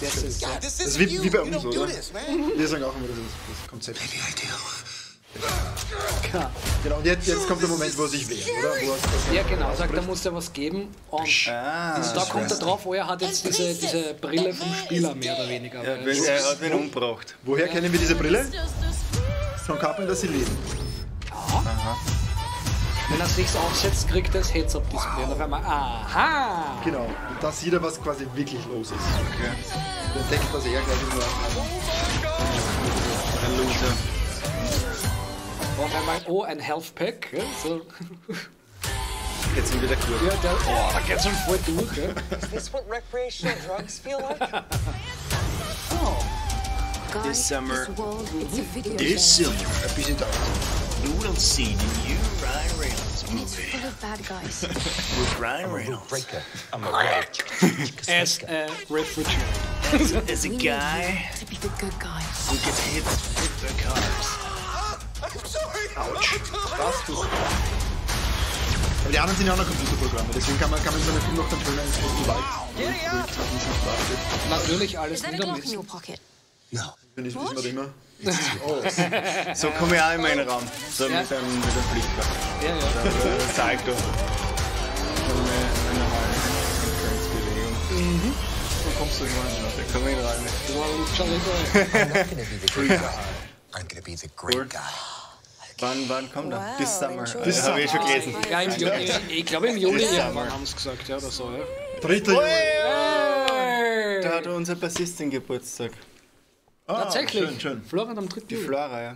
So, spannend ist ja auch, dass wenn jetzt steht 3. Juli, dann kann man heutzutage davon ausgehen, dass das weltweit der 3. Juli ist. Ja. Weil früher, vor 10, 15 Jahren, 20 Jahren, bevor es das Internet gegeben hat, haben sie irgendwelche Starttermine gehabt. Haben sie in Amerika einen Monat vorher angefangen, in Asien ein halbes Jahr später. Ja. Was du heutzutage natürlich nicht mehr machen kannst, weil dann ist innerhalb von 2 Genau. Tagen ist der Film online und alle sehen ihn. Vor Jetzt allem müssen in es Asien- weltweit immer denselben Vor Tag allem war machen. in Asien nicht ein halbes Jahr später, wenn er gefloppt ist. Ja? Ja, Am Land vorher. Ja. Viele Filme, die nie rüberkommen sind. Vielleicht auch ja? nie. Okay. Na, schaut sehr lustig aus. Es ist eigentlich wirklich eine Mischung aus Truman Show, Fortnite, aus GTA. Fortnite, Tron und Ah, sie ja, leben. Ja. Das ist irgendwie alles so drinnen, oder? Und du, Ja. Könnt gut werden. Vielleicht ist auch der größte Mist, aber ja, es klingt so nach, da kann man nichts falsch machen, muss ein leibender Film sein, aber ich habe Ansprüche, wenn Leute glauben, sie müssen Videospiel-Elemente reinbringen in einen Film. Ja? Was mir nicht gefallen hat, war Ready Player One. Was aber super war, war Scott Pilgrim vs. The World. Ja? Das war einer der coolsten den habe ich Filme. langweilig gefunden. Den habe ich gesehen. Nein, das war genau meins. Den habe ich auch. Da passiert so wenig, oder? Den Das habe ich war- auch. Der fand ich auch overhyped. Scott Pilgrim ein bisschen. Ach, Leider. Aber Hab mir geiler vorgestellt. Aber Ready Player One habe ich auch ein bisschen. Das war mir zu viel. Da habe ich mir gedacht, okay, Ja. das ist. Vielleicht bin ich zu alt, aber das war mir zu. Habe ich nicht gesehen. hat so seicht. Wobei er vom Steven Spielberg war, da kann man die Latte Ja. eigentlich recht hochsetzen bei dem. Der macht Du- dann einmal. Wenn es um das geht, sage ich dann immer als Konter. AI war auch von Spielberg. Ja? Also AI. Na gut, das war doch diese Geschichte, die er vom Kubrick übernommen hat und dann, Ja, und richtig, dann ja. so schier verwurstet hat. Und Genau. Und so, ja. Trotzdem was. Na gut, aber ich glaube, ich freue mich drauf, wenn der Film kommt. Ich weiß nicht, ob ich ins Kino gehe oder nicht doch lieber auf Pirate Bay warte. Habe ich das Ich laut warte gesagt? auf ORF. Jawohl, da kannst du mal warten. Aber mit 2 gibt es ORF wahrscheinlich nicht mehr, oder? Ich warte, bis sie mir VHS rausbringen. Da Friedhof. bin ich dabei. Vor allem das Schöne ist ja, also nicht das Schöne, das Lustige ist ja, dass die FPÖ macht jetzt schwer diese Anti-GIS-Kampagne und bringt Das jetzt finde ich tatsächlich- echt blöd. Das bringt finde ich wirklich finde ich blöd. Tipps heraus, wie man die GIS umgehen kann. Das finde ich grundsätzlich sympathisch. Ja, wenn man die Tür nicht aufmacht, geht man es, aber die GIS Na, ist gut für Leute wie uns. Wir kriegen dadurch irgendwie Geld. Wir? Ja, oder? Nein, Kriegen wir nicht AKM? Also ist es nicht AKM? Missverstanden, nein. Ah, okay. Ich dachte, wir kriegen da durch die Ausstrahlung. Nein, da musst du 30 € im Monat zahlen, damit du ORF schauen kannst. Ich dachte, wir Musiker profitieren. Ja. Na, Nächster Trailer, glaube ich, oder? Ist besser. Wir haben jetzt sonst noch, was uns sonst noch so betrifft und was passiert ist. Und zwar, was ich gelesen habe, Indiana Jones 5. Ja. Der vierte war schon so scheiße. Na, ich habe mir den vor kurzem angesehen und gedacht, er ist nicht gut, aber irgendwie so über die Jahre hinweg ist er ganz okay geworden. Das ist gar nicht so schlimm. Aber das wirklich Schlimme ist, Indiana Jones 5 planen sie, es ist ja, gehört inzwischen auch schon Disney. Lucasfilm ist verkauft worden. Das heißt, du gehörst auch Disney schon mittlerweile. Während dieser Sendung gehört der Dieter Disney. Na, auf jeden Fall der große Skandal ist, dass der Steven Spielberg abgesprungen ist und nicht Regie führt. Was ist das dann für ein Indiana Jones, wenn der Steven Spielberg das nicht macht? Tja. Der Harrison Ford ist scheinbar noch mit an Bord. Okay. Aber er lebt das kann nicht werden. Man hätte auch immer fragen können, was ist ein Star Wars ohne Lucas, ja? Und das ist dasselbe. Ja. Das bringt mich eben zum nächsten Punkt, Star Wars. Es war ja wie hat er geheißen, Rise of Skywalker. Wir haben uns lange nicht mehr gesehen. Ja. War im Dezember in den Kinos und ich habe mir wie die meisten Trottel zweimal angeschaut, obwohl er mir nicht gefallen hat. und denen viel Geld gegeben, aber ich habe mir gedacht, vielleicht wieder beim zweiten Mal besser und war auch beim zweiten Mal enttäuscht. Das Einzige, was mir an Rise of Skywalker wirklich gefällt, ist, dass du den Film anschaust und The Last Jedi nicht gesehen haben musst, weil es ist vollkommen wurscht, was im Film davor passiert ist. Das ist gut, weil zu 100% wurscht. Ja, den letzten Star Wars, den ich gesehen habe, war Episode 7. Also ist eigentlich perfekt, wenn ich jetzt einsteige in einer. Du kannst eigentlich bis Force Awakens. Ja, das war der letzte. Du kennst das eigentlich direkt von Force Awakens auf Rise of Skywalker. 10 Filme, glaube ich. Ja, da waren wir noch ganz nett eigentlich, der Force Awakens. 5 Han Solo. Rehashing ohne Risiko war Ja. Das Lustige ist, ich hab jetzt mit Star Wars auch ein bisschen meinen Frieden gemacht, weil ich schaue immer viele YouTube-Videos von Leuten, die irgendeinen Schaß über Star Wars erzählen und dann einer hat dann für mich die Wahrheit gesagt, er hat gesagt, ihm geht das alles furchtbar am Arsch, was Disney macht, aber er findet es okay, weil für ihn ist das jetzt einfach nur mehr Fanfiction. Das sind die ersten 6 Teile, hat der Lucas gemacht, das ist echtes Star Wars, alles was jetzt kommt ist Fanfiction. Da denke ich mir, ja, okay, so gesehen hat er recht, die können machen, was wollen. Das ist kein echtes Star Wars, es ist nicht, dass irgendwer was macht, es ist kein echtes Star Wars. Deswegen. Ich bin nicht trotzdem angefressen, weil die Fanfiction nach Episode 6 hat schon längst gegeben, mit dem Extended Universe, mit viel besseren Geschichten, als was sie in Episode 7, 8, 9 fabriziert haben. Ja, aber das kann auch parallel existieren. Wir können einen Star Wars Film drehen, das ist auch Fanfiction. Das ist nicht besser oder schlechter als Disney. Darf Lombardi. Oder kennst du den wie heißt denn der? Boah, jetzt ist mir entfallen. Der Star Wars Holiday Special. Ja. Kennst du den? Ja, natürlich. Mit His Little Son Lumpy. Yes. Ja. Das ist super Trash, aber das ist ein Original Star Wars Film. Von damals. Ja. Super Trash. Ja. Ich habe es auf 3 oder 4 Mal anschauen müssen. Ich habe es auf einmal nicht durchgeführt. Man kann es sich auf YouTube anschauen, das gibt es zum Anschauen. Einmal haben wir schon drüber geredet. Es ist wirklich harter Stoff. Es ist hart, ja. Es ist wirklich hart. Chewbacca hat eine Frau, hä? Und einen Sohn. Little Son Lumpy. Ja. Und einen Vater. Ja. Und sie feiern Weihnachten. Ja. Ich weiß, es heißt und die Sturmtruppler, nur um es ins heutige Sprech zu übersetzen, die Sturmtruppler. Boah, das kommt mir ins Speim wirklich. Ja, aber es war zumindest George Lucas. Ja. Es war irgendwas. Es war auch nicht besser. Na gut, was habe ich noch? Den hätten wir uns auch anschauen können. Ghostbusters Afterlife. Gibt es schon den Trailer? Das schaut ja relativ gut aus. Die haben glücklicherweise den letzten Ghostbusters, diesen mit den Frauen? Wir haben alles verfraut. Der wird quasi ignoriert und weggegeben. Und das ist eine Redcon, ja, so richtig weg. Tschüss. Ja, und das ist eine wirkliche Fortsetzung von Ghostbusters 2. Es spielt der Bill Murray spielt wieder mit, der Dan Aykroyd spielt mit. Es geht vermutlich um die Kinder vom Igor. Und es ist so ein bisschen so Stranger Things mäßig, die Kinder packen sich die Sachen von den Großeltern oder Eltern aus und gehen auf Geisterjagd und die Alten kommen wieder vor. Das schaut ganz nett aus, also ich glaube, das ist relativ cool. Und viel Schleim involved. Ja. Viel Schleim. Das sicher. Grün, gelb, rot. Also da kann ich euch empfehlen, und euch empfehlen, schaut euch den Trailer an, ich glaube, das könnte ganz leibend werden. Das alte Auto ist unterwegs, der Ecto One und so, das könnte hoffentlich was werden. Und Regie führt der Sohn von Harold Ramis, der gestorben ist. Ja, klar. Also der Real-Life-Bruder vom Egon macht die Regie, ne? Oder wie? Ja. Genau. Cool. Du sagst es, genau. Cool. Und dann, was auch noch super spannend ist, ich als Kind der 80er Jahre liebe natürlich Masters of the Universe. Ich habe als Kind sehr viel damit gespielt. Oh ja. Und auf Netflix kommt jetzt eine neue Masters of the Universe Zeichentrickserie. Okay.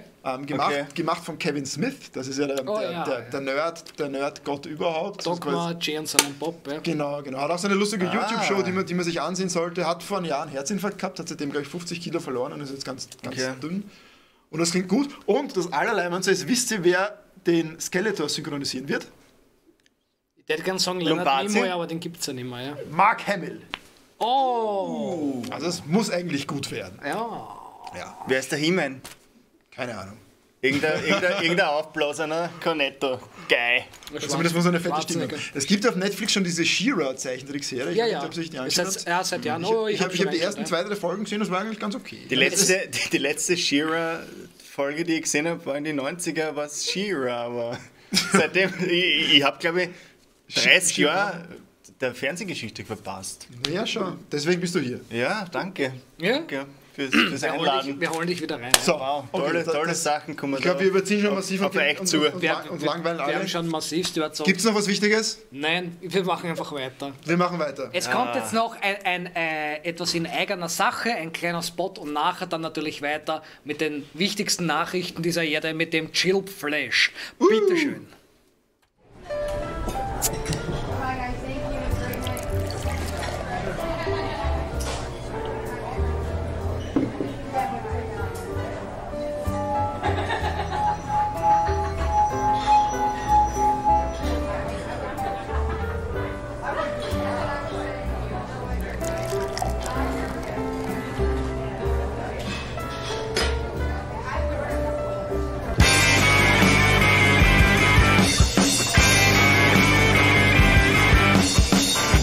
Die Würde ist schlecht, das wissen wir wohl. Und schuld dran ist der Alkohol. –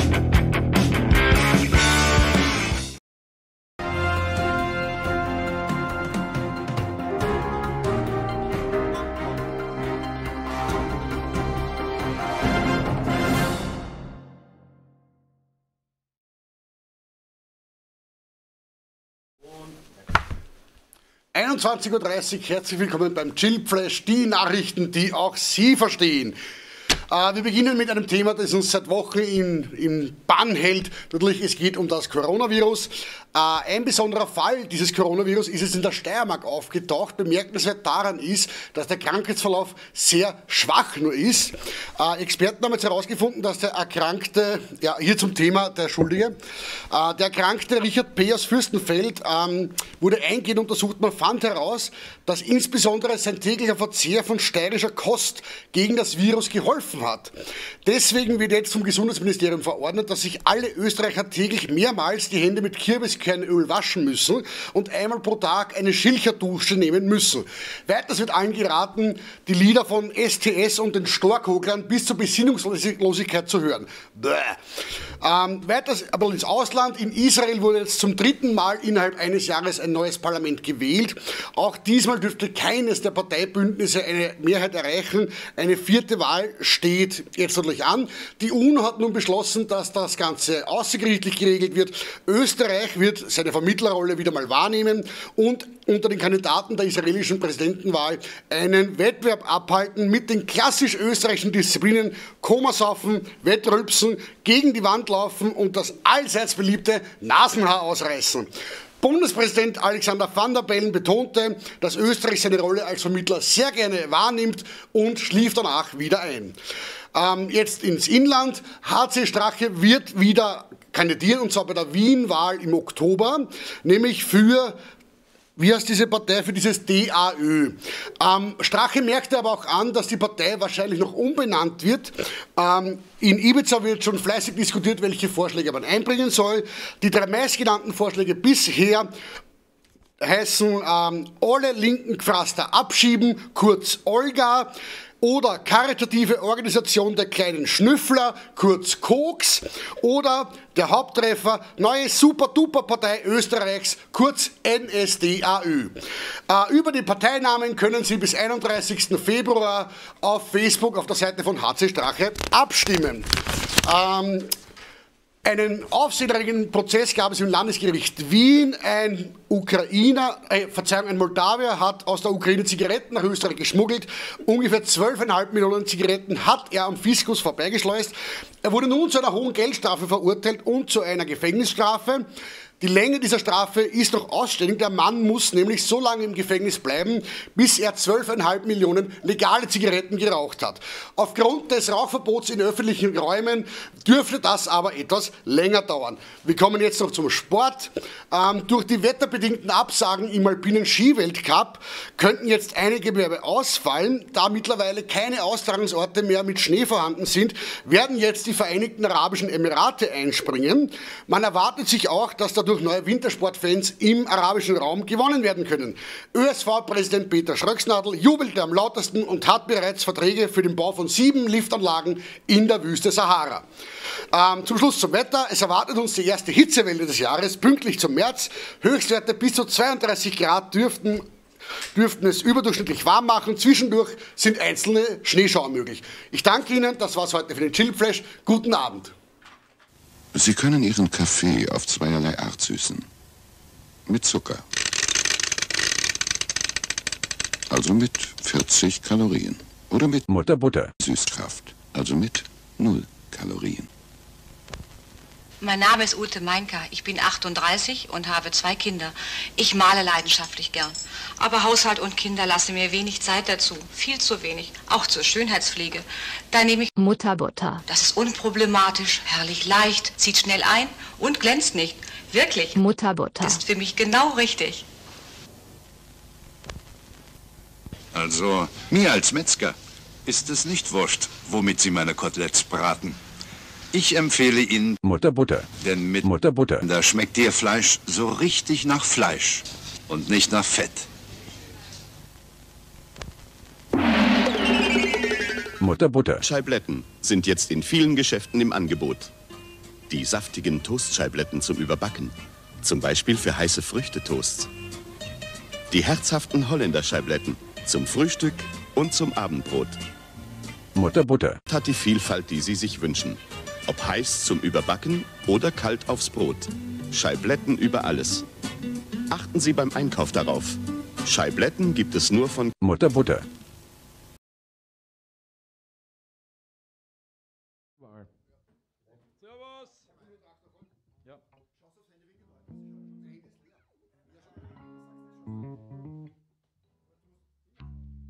Ich habe gerade geschaut, da war nichts. Ja, wir sind wieder zurück. Hallo, die Rotzshow. Und wenn wir schon mal einen Gast hier haben, sollte er sich auch musikalisch auszeichnen. Obwohl das hat er ja vorher schon auf der Couch gemacht. Aber jetzt darf er mal richtig beschissene Musik spielen, nämlich mit uns. Und er hat sich ein Lied von uns ausgesucht, das eigentlich eine Rarität ist. Wir spielen das selten live. Wirklich? Ja, schon. Also die Nummer ist wirklich selten. So. Eine Rarität. Wow. Ladies and Gentlemen, ich präsentiere den Rotzpiepen featuring Dr. Exler, Traktorfahren. Viel Spaß. Viel Spaß, ja, danke.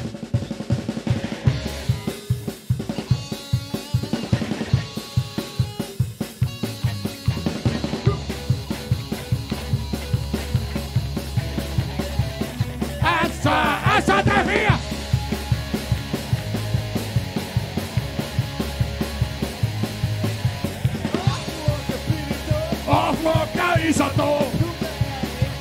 Er kommt daher im Hirsgalopp. Und der Stopp ist doch drüber. Oder wie er gesenkt ist, so. Traktor vor, Traktor vor. Traktor vor, Traktor vor.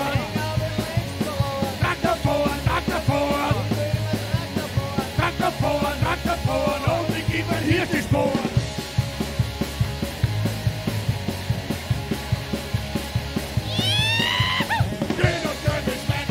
Schön und der sag ich schon.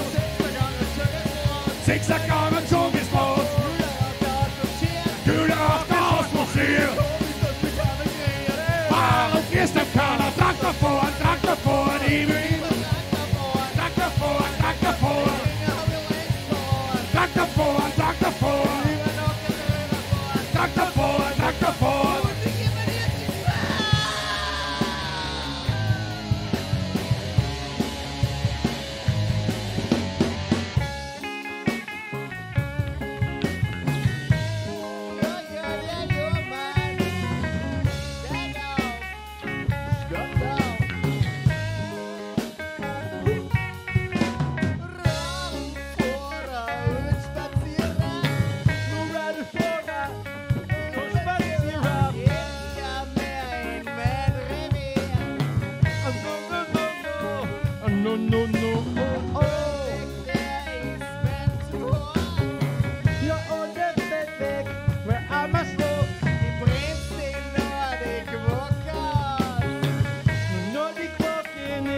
Wo sind wir heute?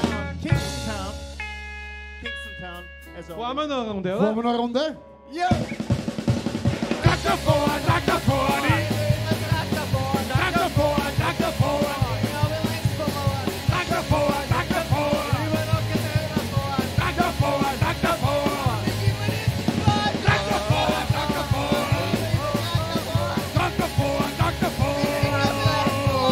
Traktor vor, Traktor vor.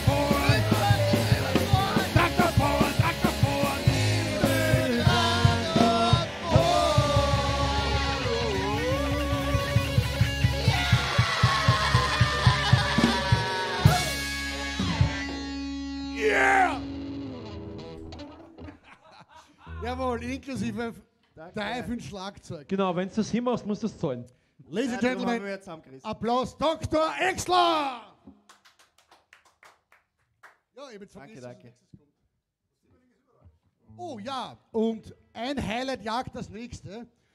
Ladies and Gentlemen, Sie haben wahrscheinlich von Anfang an auf diesen Moment gewartet. Wir präsentieren das Staffelfinale von Simmering ist überall. Viel Spaß! Simmering ist überall. Simmering ist überall. Es ist wurscht, wo du bist. Du wirst von uns nicht verschont. Simmering ist überall. Du kannst dich nicht verstecken, weil wir wissen, wo dein Haus wohnt. Simmering ist überall. Es ist wurscht, wo du bist. Du wirst von uns nicht verschont. Simmering ist überall. Du kannst dich nicht verstecken, weil wir wissen, wo dein Haus wohnt.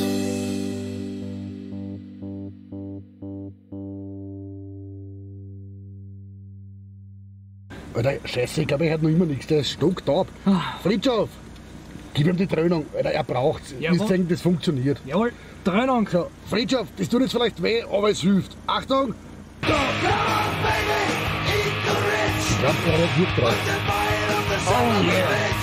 Yes, yeah. Oh, jawohl, funktioniert, Alter. Ich kann wieder hören. Yeah. Ich kann wieder hören. Alter, heiliger Leben im Himmel, er hört uns wieder. Wir haben unseren Fritschow zurück. Jawohl. Wunderbar. Ach, Glück gehabt, ha? Wo ist der Zacharias? Zebedeus hat er am dann. Fuck.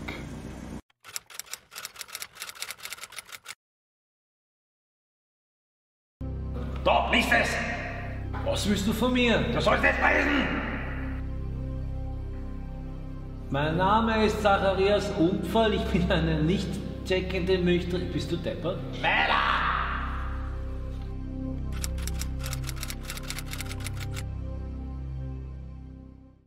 Aber jetzt hat der Schwindlicher den Zacharias entführt. Bitte, was machen wir jetzt? Ehrlich gesagt, scheiß mal drauf, weil der Zacharias ist mir schon die längste Zeit am Arsch gegangen. Und seine depperten Schmäh und seine immer gleichen Gitarren-Solos. Ja, da hast du eigentlich recht, mir geht's genauso. Also ich glaube, wir sehen das alle gleich. Auf der anderen Seite, er hat ja den Programmschlüssel und er hat zu vergessen, er ist der einzige von uns, der manchmal unter 3 Promille kommt. Also irgendwie braucht man trotzdem den Anfang. Oder was ist da? Wer schreibt mir jetzt eine Nachricht, wer traut sich das? Boah, schaut sich das an, Burschen. Schwätzt und Bazi und Hotz. Wenn euch mein Leben lieb ist, dann müsst ihr Folgendes tun. Ruft eine Pressekonferenz ein und gebt bekannt, dass sich Rotzpippen aufgrund von persönlichen Differenzen auflösen und nie wieder live performen werden. Ihr habt 24 H-Zeit. Globally Rock Forever. Uiuiuiuiui. Scheiße. Was machen wir jetzt mit dem? Naja, ich würde sagen, uns bleibt eh nur mehr eine Wahl. Wir müssen Plan Xi aktivieren. Plan Xi? Bist du wahnsinnig? Ja, also ich will mal das Protokoll von Plan Xi.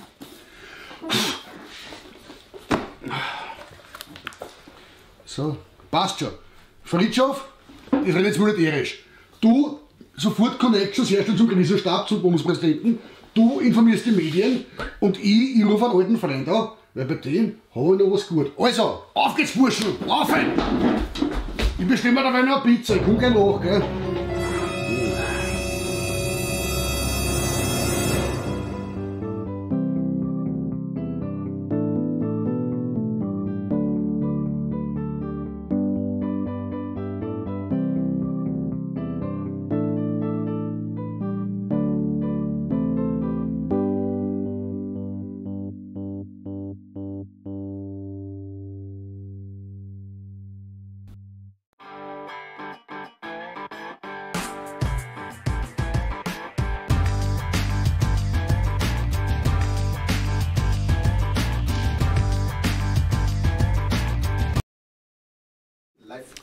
Bist du deppert, unglaublich, was da gerade passiert ist. Ja, ich kann kaum Wie atmen. wird es weitergehen? Und was für ein Cliffhanger, diese Überleitung wird ein Wahnsinn zu Staffel 2. Also freuen Sie sich drauf. Ein Wahnsinn, wirklich.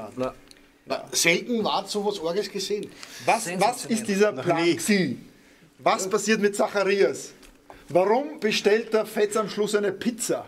Ja. Und wer ist der Bundespräsident? Was ich mich gefragt Van ist der das Bellen. Teil des Plans, dass er Pizza bestellt? Ja. Pixia vielleicht, ne? Ich weiß nicht. Ich habe ihn ja schon in Pixar? den Verdacht, dass er mit dem ZPT unterm Hut steht. Ja, ist doch schon mal aufgefallen? Also jetzt ich will ja keine Verschwörungstheorien reinschmeißen, aber CBDus, ist das schon mal aufgefallen? Zufall? CBD? CBD. Ja, aber CBD ist das Gras, das nicht wirkt. Also Ja, eben, sag ich ja. Schau mal Ja. an. Globally. Ach so, stimmt. Okay, ich muss glaube, Zufall. weiter mit, Man muss dran glauben. mit Battle of the Bands Okay. Teil 2. Ja, auf jeden Fall noch, spätestens bei der nächsten Rodshow gibt es dann die Folge 1 der neuen Staffel. Der neuen Staffel. Da haltet euch fest, das wird dann noch viel ärger. Wer ist dieser ominöse Freund, der angerufen wird? Haben wir überhaupt Freunde? Mir hat keiner angerufen, ich sag's dir. Nein, das ist eine Band, die prinzipiell keine Freunde hat. Wer kann da ein Freund sein? Spoiler-Alarm, du bist das nicht. Spoiler. Oh yeah. Ich liebe dich! Danke dir! Dieses Schattendasein als einziger. So, okay, wir sind jetzt wieder beim Battle of the Bands. Es steht derzeit 1:1. Sag ja, Danke, wir lassen liebe es Regie, noch für da. diesen Hinweis. Hätte ich fast vergessen, dass es 1:1 steht. 1-1, was? So, Nein, das nächste Spiel, ich stelle euch eine Frage mit einem geografischen Hintergrund. Und er spielt gegen ihn. Ihr müsst dann nicht nur die Frage richtig beantworten und wissen, sondern ihr müsst dann auch noch lokalisieren auf der Karte hier, wo das quasi ist. Wo das stattfindet. Wieso hast du das so verkehrt hingekriegt? Damit es der Zuschauer gut sieht. Scheiß am Zuschauer, was ist mit uns? So, lieber Wo ist- Bernie, du wo darfst ist, jetzt einen Gegner Tina? aussuchen. Wer soll das machen? Um Gottes Willen. Und unser Geografie-Experte, da hast du jetzt selbst ins Fleisch geschnitten. Ich finde es auch gut, dass für uns Norden jetzt da ist. Es geht auch nicht um Norden und Süden, es geht einfach darum, wo das auf der Karte ist. schaut Wir eigentlich werden das besser aus nachher so. anhand der Raster genau festlegen. Und du weißt dann, Okay. wo es ist? Es fließt, zerfließt. Hinterfragst du meine Qualitäten als Showmaster? Ja. Okay, also ich fange mal an mit einer Frage. Ihr müsst die Antwort nicht sagen, weil dann hilfst du vielleicht den anderen, sondern ihr müsst einfach nur quasi den Pin, du bist rot, du bist schwarz, dort hinsetzen, wo du glaubst, wo es stimmt, okay? Und was macht der Das Würfel? ist blau. Ne? Ah, der zeigt, wo es wirklich Das ist die Auflösung. Okay. Und dann zählt also. Castle, wenn er ist. Okay. Wir haben 5 Fragen. Was sagst Wer am Ende mehr Punkte hat, auch wenn es nicht richtiger Rat ist, derjenige, der näher dran ist, bekommt die Punkte. Okay? Passt, okay. Also, du? Okay. auf welcher Insel verbrachte Falco seine letzten Lebensjahre? Man muss mal wissen, wo es war. Also man muss die Antwort wissen, dann muss man auch wissen, und wo sie ist. Dominikanische Republik. Nicht sagen. Also, Jetzt hast du den Loni und Obwohl, nein, es war falsch. Ja, nein, stimmt, es war die Donauinsel. Donauinsel. Das ist irgendwo, Es war so warte, wo sind einfach. wir? Irgendwo da, glaube ich. Ne? Ist das Italien? Die Weltkarten schauen ziemlich verzogen aus. Es ist natürlich die Dominikanische Republik, eindeutig. Sagen wir unentschieden. Nächste Frage. Ah, da haben wir wirklich ein Ei gelegt. Du hast da eine gute Frage ausgesucht. Ich hätte nicht gewusst, ich hätte noch gewusst, Bushaltestelle 17, aber das Siehst du? zählt nicht. Das ist ganz, das darfst du nicht sagen. Nichts sagen, aber ich, okay. Das war jetzt Lehrgeld. Frage 1 von 5. Nächste Frage. Aus welcher Stadt stammen AC/DC? Yo, ja, passt, läuft am Link. Ist das da unten? daneben. Wirklich da so? Na, stimmt. Was heißt da ein unten? bisschen Bei uns neben. ist unten oben, gell? Ich glaube, es hat beide mitten im Hier steht's Outback. daneben, ja. Also die richtige Antwort ist Sydney. Hätte er gesagt, ja. Und die ist wo? Also ich hätte CC27. CC Weiter oben, 27. weiter oben. Blau ist näher. Blau ist näher. Eins nur für uns. Ein Punkt für Rotzpippen. Ja, in Australien muss man wissen, die existieren eigentlich nur entlang der Küste. In der Mitte ist der. Naja, ich hab gedacht, das sind so Aborigine. Genau, man hört es auch an der Musik. Ja, die Gurgeln und Klucken immer so. Cäsar, Dora, Und Cäsar. ich hab's mit Canberra verwechselt, das ist wurscht. Ja. So, nächste Frage. Also umdreht, über den blauen ja. nicht. Achso, ja. Wo fand 1985 das Live-Aid-Konzert statt? Wo unter anderem auch Queen und sonstige Haberer Nein, da kenne ich mich nicht aus, wirklich. Ja, da. Ja, da. Ja, er war schneller. Ja, ich stelle mich ins Wasser. Die richtige Antwort ist London. Der Lohn ist auf einer Ölplattform. 11B. B und 11. Ui. Xi finde ich gut. B11, ich glaube, da ist, Das ist genau ein goldener Schuss von Nein, da ist der blaue näher dran. Was? Das ist ja Festland. Ja, warte mal. Ich hab B. Da, das ist Dora. Bertha. Er ist genau richtig. Oh, das heißt, Rot ist genau drauf. Ja, Rot ist genau drauf. 1:1. Kann man das größer machen für alte Leute? War ich nicht so scharsaugert war. So. Ja, du die Brühen aber erst. Stimmt, schaut euch irgendwer im Chat, was die Zuschauer sagen. Du, das kann schon. Was sagt ihr? Was sagt ihr, Leute? Glasgow, so ein Blödsinn. Glasgow, oh ja, da ist der Falco gestorben, ich kann mich Wir erinnern. hatten jetzt 3 Fragen, es steht 1:1. Es gibt noch 2 Fragen, es wird sehr, sehr knapp. Der Proletentoaster, Entschuldigung, dass ich kurz ein, der Proletentoaster meint, das Spiel erinnert ihn jetzt schon ein bisschen an das Anrufspiel mit dem Wolfram Birkner auf ORF2 Seite. Von dort haben wir es auch angeschaut. Ohne Das Scheiß. nehme ich jetzt aber als Kompliment. Das habe ich aber gern geschaut. Das war London hat einer geschrieben. Das war das, wo dieses Maxel geht. So, wo liegt Zwettel? Nächste Frage. Wir waren ja gerade bei Queen, die dort gespielt haben. Deswegen die nächste Frage. Wo wurde Freddie Mercury geboren? Wow, das ist echt schwer. Scheiße. Da in etwa. Nicht Simmering. Darf Sie sagen? Na, wisst ihr, wo es war? In Afrika, aber ich weiß nicht. Nein, wo. in Indien, oder? Ich glaube in Indien? oder? Ja. Bombay, Was nicht? Swasiland. Ich kann euch einen Hinweis geben, ich war schon mal dort. Floridsdorf! Scheiße! Es ist da! Freddie Mercury wurde auf Sansibar geboren. Ja, genau. 21J. Schaut, jetzt weiß keiner von so Sansibar ist. J. 21 J. An der Küste. Da Der ist ist näher blau. blau, Blau ja. ist eindeutig näher. Ja. Lumpe. 2:1 für Rostock. Ja, ich hab keine Ahnung, was da gerade Na, passiert. aber Sansibar, ich habe mir den Film angeschaut. Natürlich, Sie sagen es ja auch. Okay. Und es kommt in dem Jetzt Lied kommt die von Entscheidungsfrage. Du kannst es noch ausgleichen. Sansibar. Gibt's ein Stechen, gell? Großartig. Stechen haben wir nicht, dann müssen wir den Warte, improvisieren. mir war, das ist Indien, aber. Na, ja, wir haben schon Stechen, ich habe ein Messer mit. Okay, letzte Frage. Allerletzte entscheidende Frage. In welcher Stadt wurde Sepultura gegründet? Das Simmering. weiß ich echt nicht. Ratamahata. Ah, ja, da unten. Vielleicht stimmt das Da auch gar nicht, was er hat. unten. Oh ja. War in dem. In dem Moment bin ich froh, dass ich nicht ausgewählt Also, wurde. wo wurden Sepultura Also- gegründet? Schreibt es. Also ich glaube, ich bin, dadurch, dass das so blöd verkehrt liegt, bin ich immer spiegelverkehrt. Aber Ich glaube, bin nicht dass so der weit weg. Lumpe wohl Indien. zu weit westlich ist. Weißt du die Stadt?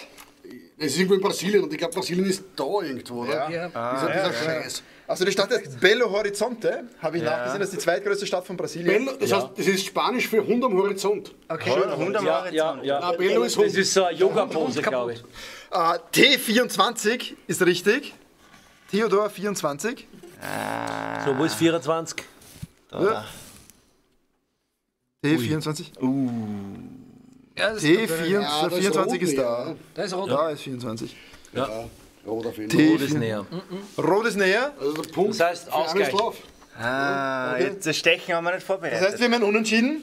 Schere, Stein, Papier, würde ich sagen, oder? Nein, es gibt ja noch ein Spiel. Es kommt jetzt noch ein Spiel. Das ist ja so lustig. Überraschung. Wer spielt? Das nächste Spiel kommt. Also steht es 2:2. Wenn es ums Wettbrunzen gegangen 1,5 zu 1,5. Ja. Genau. Nein, ihr wollt es doch gerade. Oder andere Frage, welche Spiele würdet ihr uns für die nächste Roadshow vorschlagen? Abgesehen von Schamhaare ausreißen, das macht man immer. Ja, ich bin immer noch epiliert vom Zum Beispiel heiteres Ortstafel machen wir schnell abbrunzen oder sowas. Ja. So, das nächste Spiel ist ganz einfach. Und zwar geht es um Stars erraten, okay? Wer spielt denn gegen Bernie? Also, gegen wen magst du spielen? Nein, nicht der unentschieden gehabt hat, oder? Weitermachen. Ja. Fetz. Bitte, was? Ich bin nicht aufpasst, die waren im Chat. Magst du mal den Der spielt Chat oder Endgegner? Der Boss. Bitte, was? Okay, es funktioniert folgendermaßen. Es geht darum, Stars zu finden und zu erraten und ich sage euch den echten Namen von ihnen und ihr müsst quasi mir sagen, unter welchen Künstlernamen die eigentlich bekannt sind. Müssen wir da klingeln? Oder? Naja, wer es als erster weiß, muss klingeln. Ja. Okay. Aber tut die Klingel vielleicht daher, damit die Leute nicht derisch werden? Das heißt, wir am Haxen. Mich könnt ihr durchhauen. Wir haben 1, 2, 3, 4... Bimmelvergleich, schreibt einer. Machen wir Bimmelvergleich.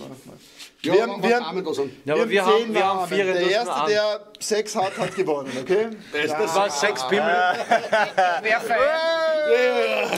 Ich werfe der Herr Schaar, das super Spiel fürs nächste Mal, Pimmelvergleich. Ja, hab ich gerade gesagt. Oder der Patrick sagt, schlag den Fetzi. Ja, na, wir können uns ohrfeigen um die Wette beim nächsten Mal. Patrick, hat's dir oder was? Ich muss daheim von den Autos. Also, Patrick! Konzentration bitte, wir fangen jetzt an, okay? Also Gusch. Der erste Name, Jürgen Udo Bockelmann. Udo Jürgens. Oh. Oh mein What Gott. the hell? 1:0. Bockelmann, das ist eine arme Sau. Jetzt War eine arme Sau. Okay, wir haben doch nur 9. Okay, 9. James Newell Osterberg. Iggy Pop. Ja? Der Haus gleich die Klingel. Also, jetzt ist die Frage, wer ist jetzt cooler? Er war ein Hip-Hop oder ich oder Jürgen? Tja. Zählst du die Punkte mit? 1. Ja, war schon. Reginald Kenneth Dwight. Der von der Sitcom da, der schwarze Schauspieler. Reginald Kenneth Dwight. Der vom Örkel. 5, 4, 3, 2, Können wir die 1. Band sagen? Elton John. Ah, okay. Wichtig noch zu erwähnen, falls jemand draufhaut und die falsche Antwort sagt, ist der Punkt für den anderen. Nein, dann kann der andere noch antworten. Okay. Also es steht immer noch 1:1. Okay. Christopher John Boyle.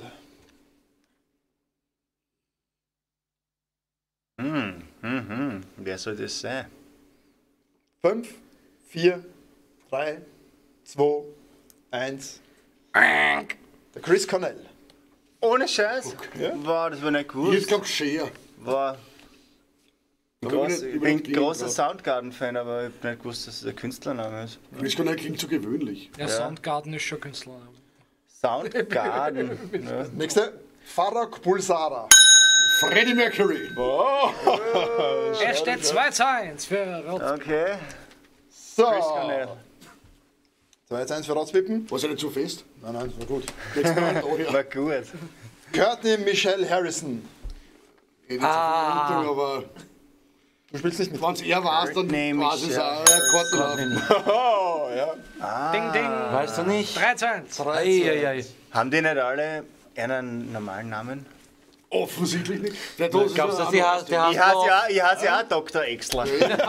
Kennen die nicht ihren normalen? Ja, Ich finde aber Doktor ein super Vorname, du brauchst nie studieren gehen.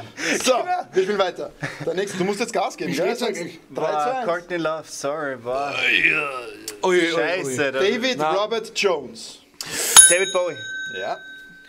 3:2 noch mehr. Anschlusstreffer. Aber er hat die ganzen coolen eigentlich. Ich kenne nur die Depperten. Gott, Was sind einfach Udo Jürgens? Next one. Und Rotzpippen. Ne? Sherilyn Sarkisian. Zu armenisch. Hannah Montana. Ist eine Frau? Cher. Ah! 4:2. Das ist Armenierin, ja. Also abstammend. Okay. Ja. Das ist der letzte jetzt. Eigentlich ist eh schon entschieden, Da oder? hätte ich mir auch scheren. Aber ich will noch ein bisschen angeben. Vielleicht Den letzten wollen wir jetzt noch. Richard Starkey.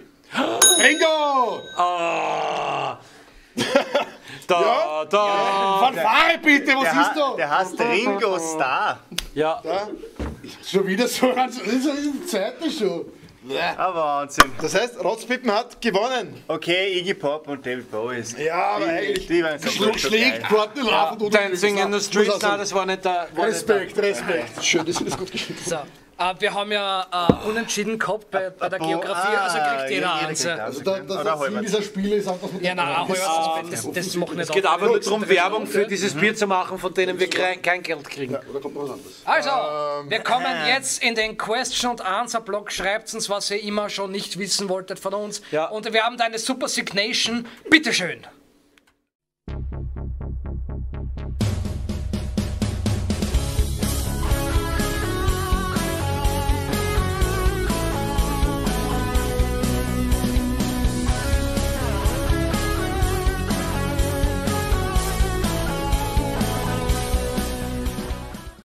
Retuschiert werden musste, sage ich mal. Ich habe eine Frage ans Publikum. Weiß jemand von euch, wo das Foto von der Signation, die gerade gelaufen ist, Das ist die 100-Punkte-Frage. Das war ein Videodreh von uns. Aber wie gesagt, schreibt eure Fragen bitte in die Kommentare. Fragen an Dr. Exler, Fragen an uns oder sonst irgendwas. Schreibt uns irgendwas. Vorschläge, Beschwerden, was euch am Arsch geht, was super ist.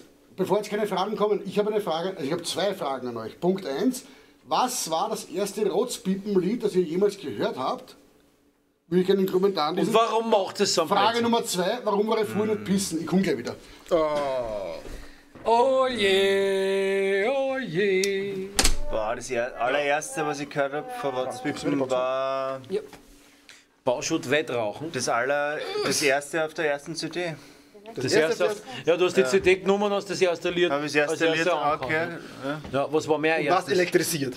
War ja total fassungslos. Das glaube ich.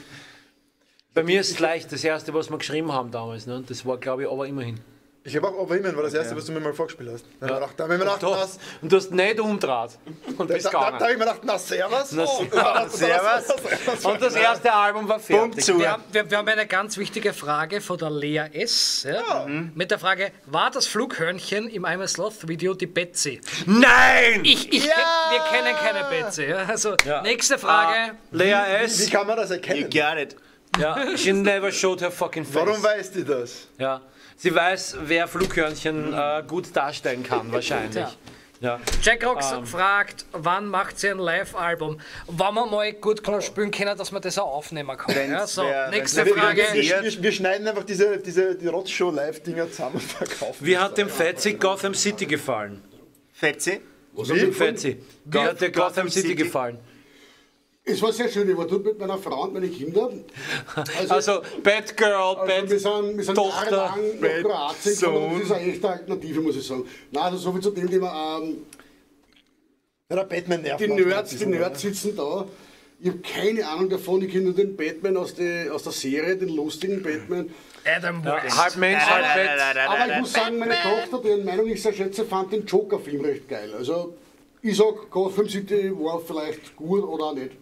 Ich hoffe, dir hat es gefallen. Ja, der Joker-Film ist großartig, vielleicht für Leute in diesem Alter nicht unbedingt geeignet. Ja, für alte Leute nicht so toll. Super. Nein, ich glaube, meine Tochter nicht. Ach so. Ja.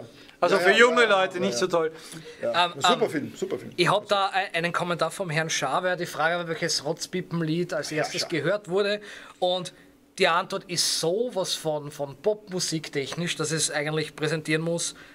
Erstes Rotzpiepenlied, ich glaube, es war aber immerhin. Ne? Ja. Also, der Elmato schreibt aber mein erstes wahrscheinlich auf einem Konzert, oder? Entjungfert von aber immerhin. Ja. Also wahrscheinlich auf einem Konzert von uns gewesen, sie die ganze Zeit gedacht, was sind das für Trotteln, aber bei aber immerhin. Aber jetzt bin ich Fan. Der Elmato schreibt, mein erstes Mal war mit Jacqueline. Wirklich? Von wem nicht? Ich glaube, ich habe ihn nicht richtig zitiert, aber ungefähr so hat er es sicher gemeint. Ich hätte noch eine Frage, Dr. Exler, was hast du eigentlich für eine geile Armbanduhr? Flickflack. Yes! Ja, gestarten Flick, gestarten Flack. Wir sind nicht Schnick, wir sind nicht Schnack. Rund um die Uhr. Über die haben wir schon mal geredet, die ist schon sehr lange, oder? Geil, Alter. Ich glaube, er hat sie, seit sie rausgekommen ist damals, ja. Ich kann mich erinnern. Seitdem ist verwachsen mit mir. Wahnsinn. Ja, meine Mama wollte mir nämlich keine Flickflack kaufen. Die hat gesagt, wir bestellen im Quelleversand eine Mickey Maus Uhr, ja, um 49,90 und das waren noch Schilling übrigens. Ja. Mittlerweile könntest und sie hat nicht sehr lange gehalten, aber siehst du, die Flickflack aus der Schweiz ist noch da. Kannst du dich noch erinnern an den Werbespot? Gestatten Flick, gestatten Flack. Ich bin Flick, ja. nur sehr vage. Wir zeigen euch, wie spät es ist. Ja, rund um die Uhr. Weiter weiß ich nicht. Ja, sehr schön, sehr schön. Also googeln Sie den alten Werbespot von Flickflack, war ein super Ding. Oder den von den Klosteinen, was wir vorher geredet haben. Genau. Etwas Billigeres können wir uns nicht leisten. Tofix, oder? Weil Tofix klingt wie so ein Tofu. Tofix. Es schmeckt auch ganz ähnlich, glaube ich. Ja. Tofix. Ich hätte nur eine Frage ans Publikum. Schreibt doch in die Kommentare, was war, oder wann, vielleicht wisst ihr es auch noch, wann war euer erstes Rotspippen-Konzert, auf den ihr wart? Ich weiß noch, wann meins war. Aber wisst ihr auch, wann euer erstes war? Wann war euer erstes Mal mit uns? Wann wurden wir das erste Mal mit euch im Team? Eine super Frage ist hier, hat der Lombardi Kinder?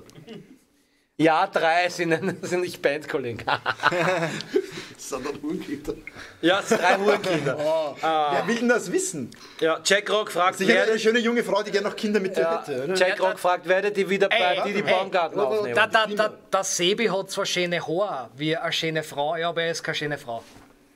Na, werden das heute die Kinder? Jack Rock fragt, wer, also na, die Haare, na, die Kinder.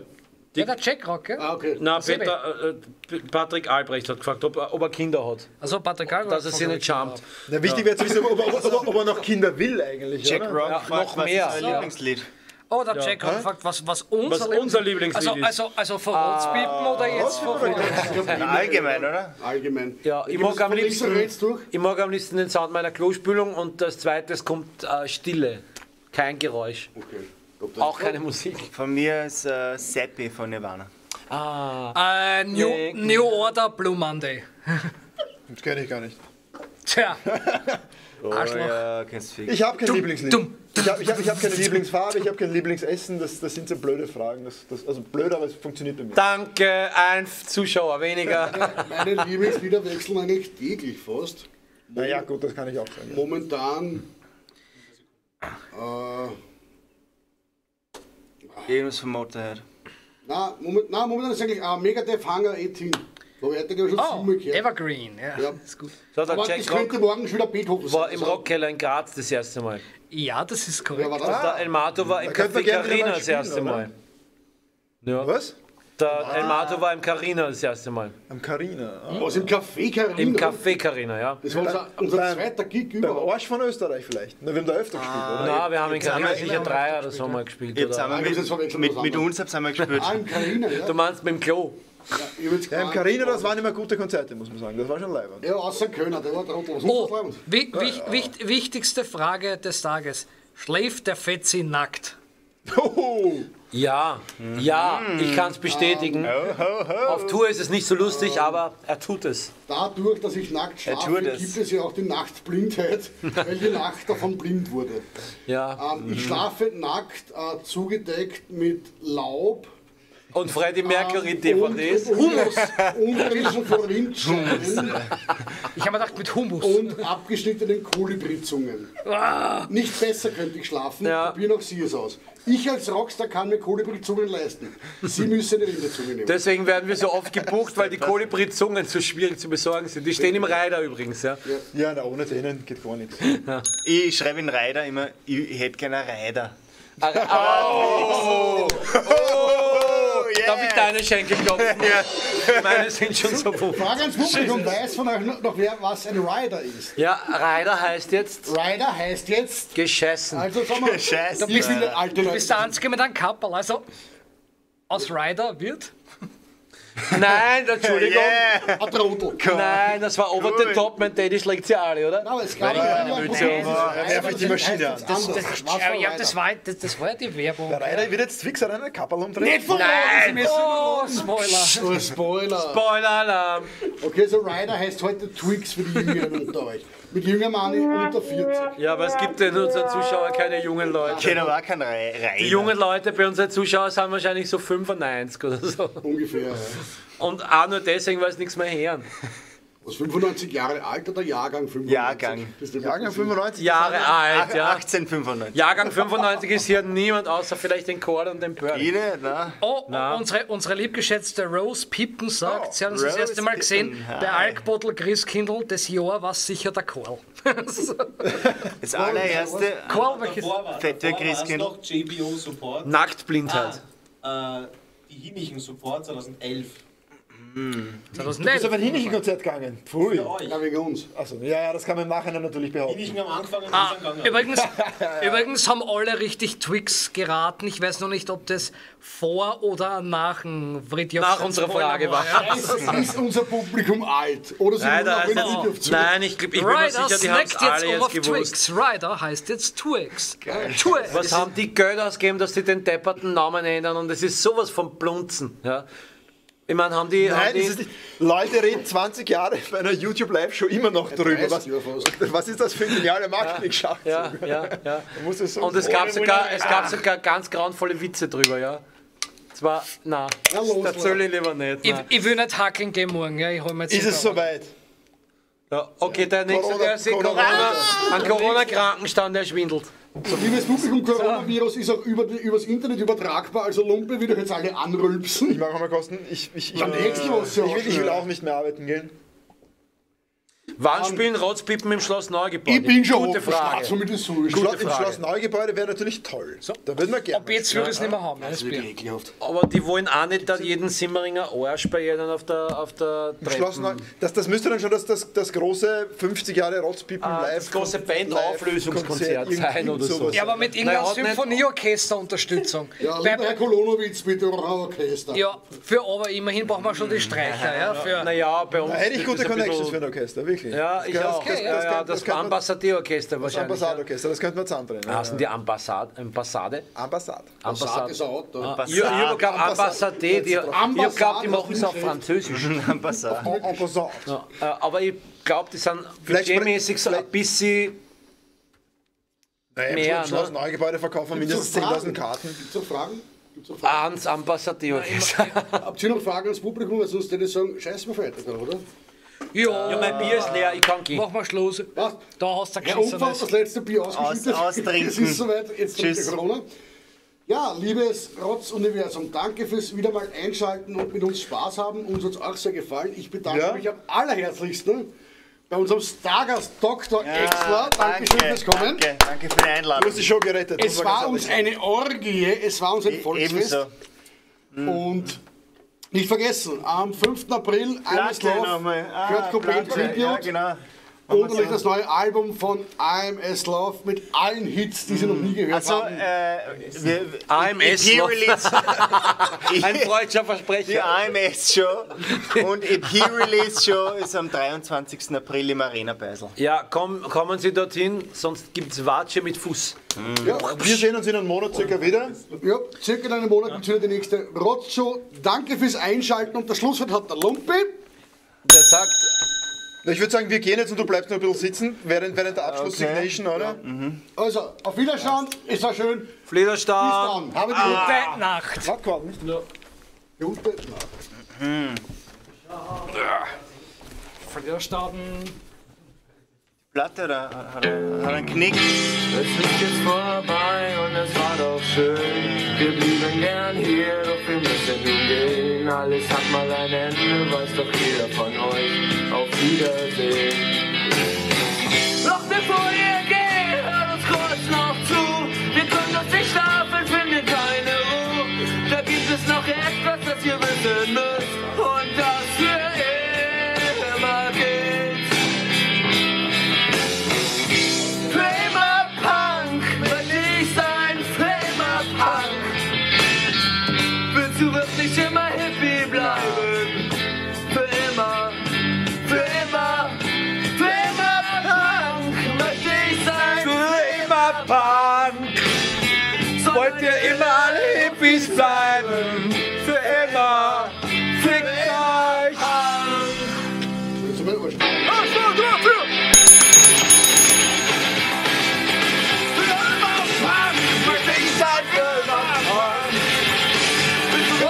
Für immer, für immer, für immer.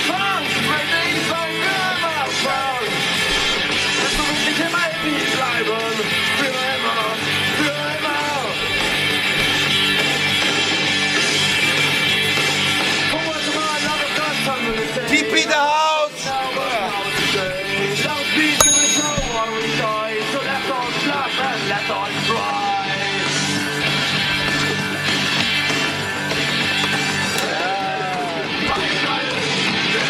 Das heißt, wir müssen für jede Ratio jetzt eine 16er Packung Toiletten kaufen. Was ist das? Jetzt kommt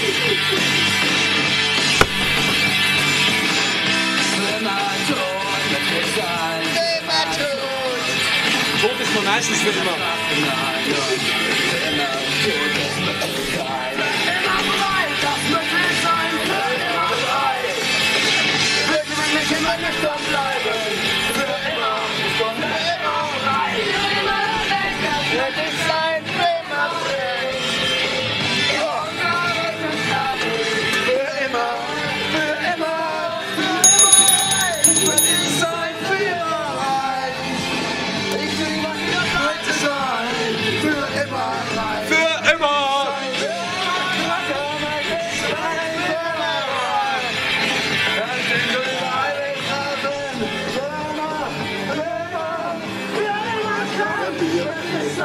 Soll ich das selber trinken, oder? Ich trink's. Und nach dem dritten Schluck ist es gar nicht mehr so schlimm.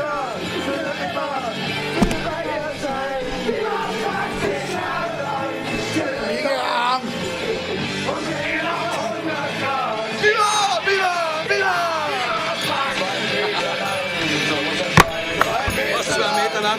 Das seht zu. Wir hatten jetzt gewonnen insgesamt.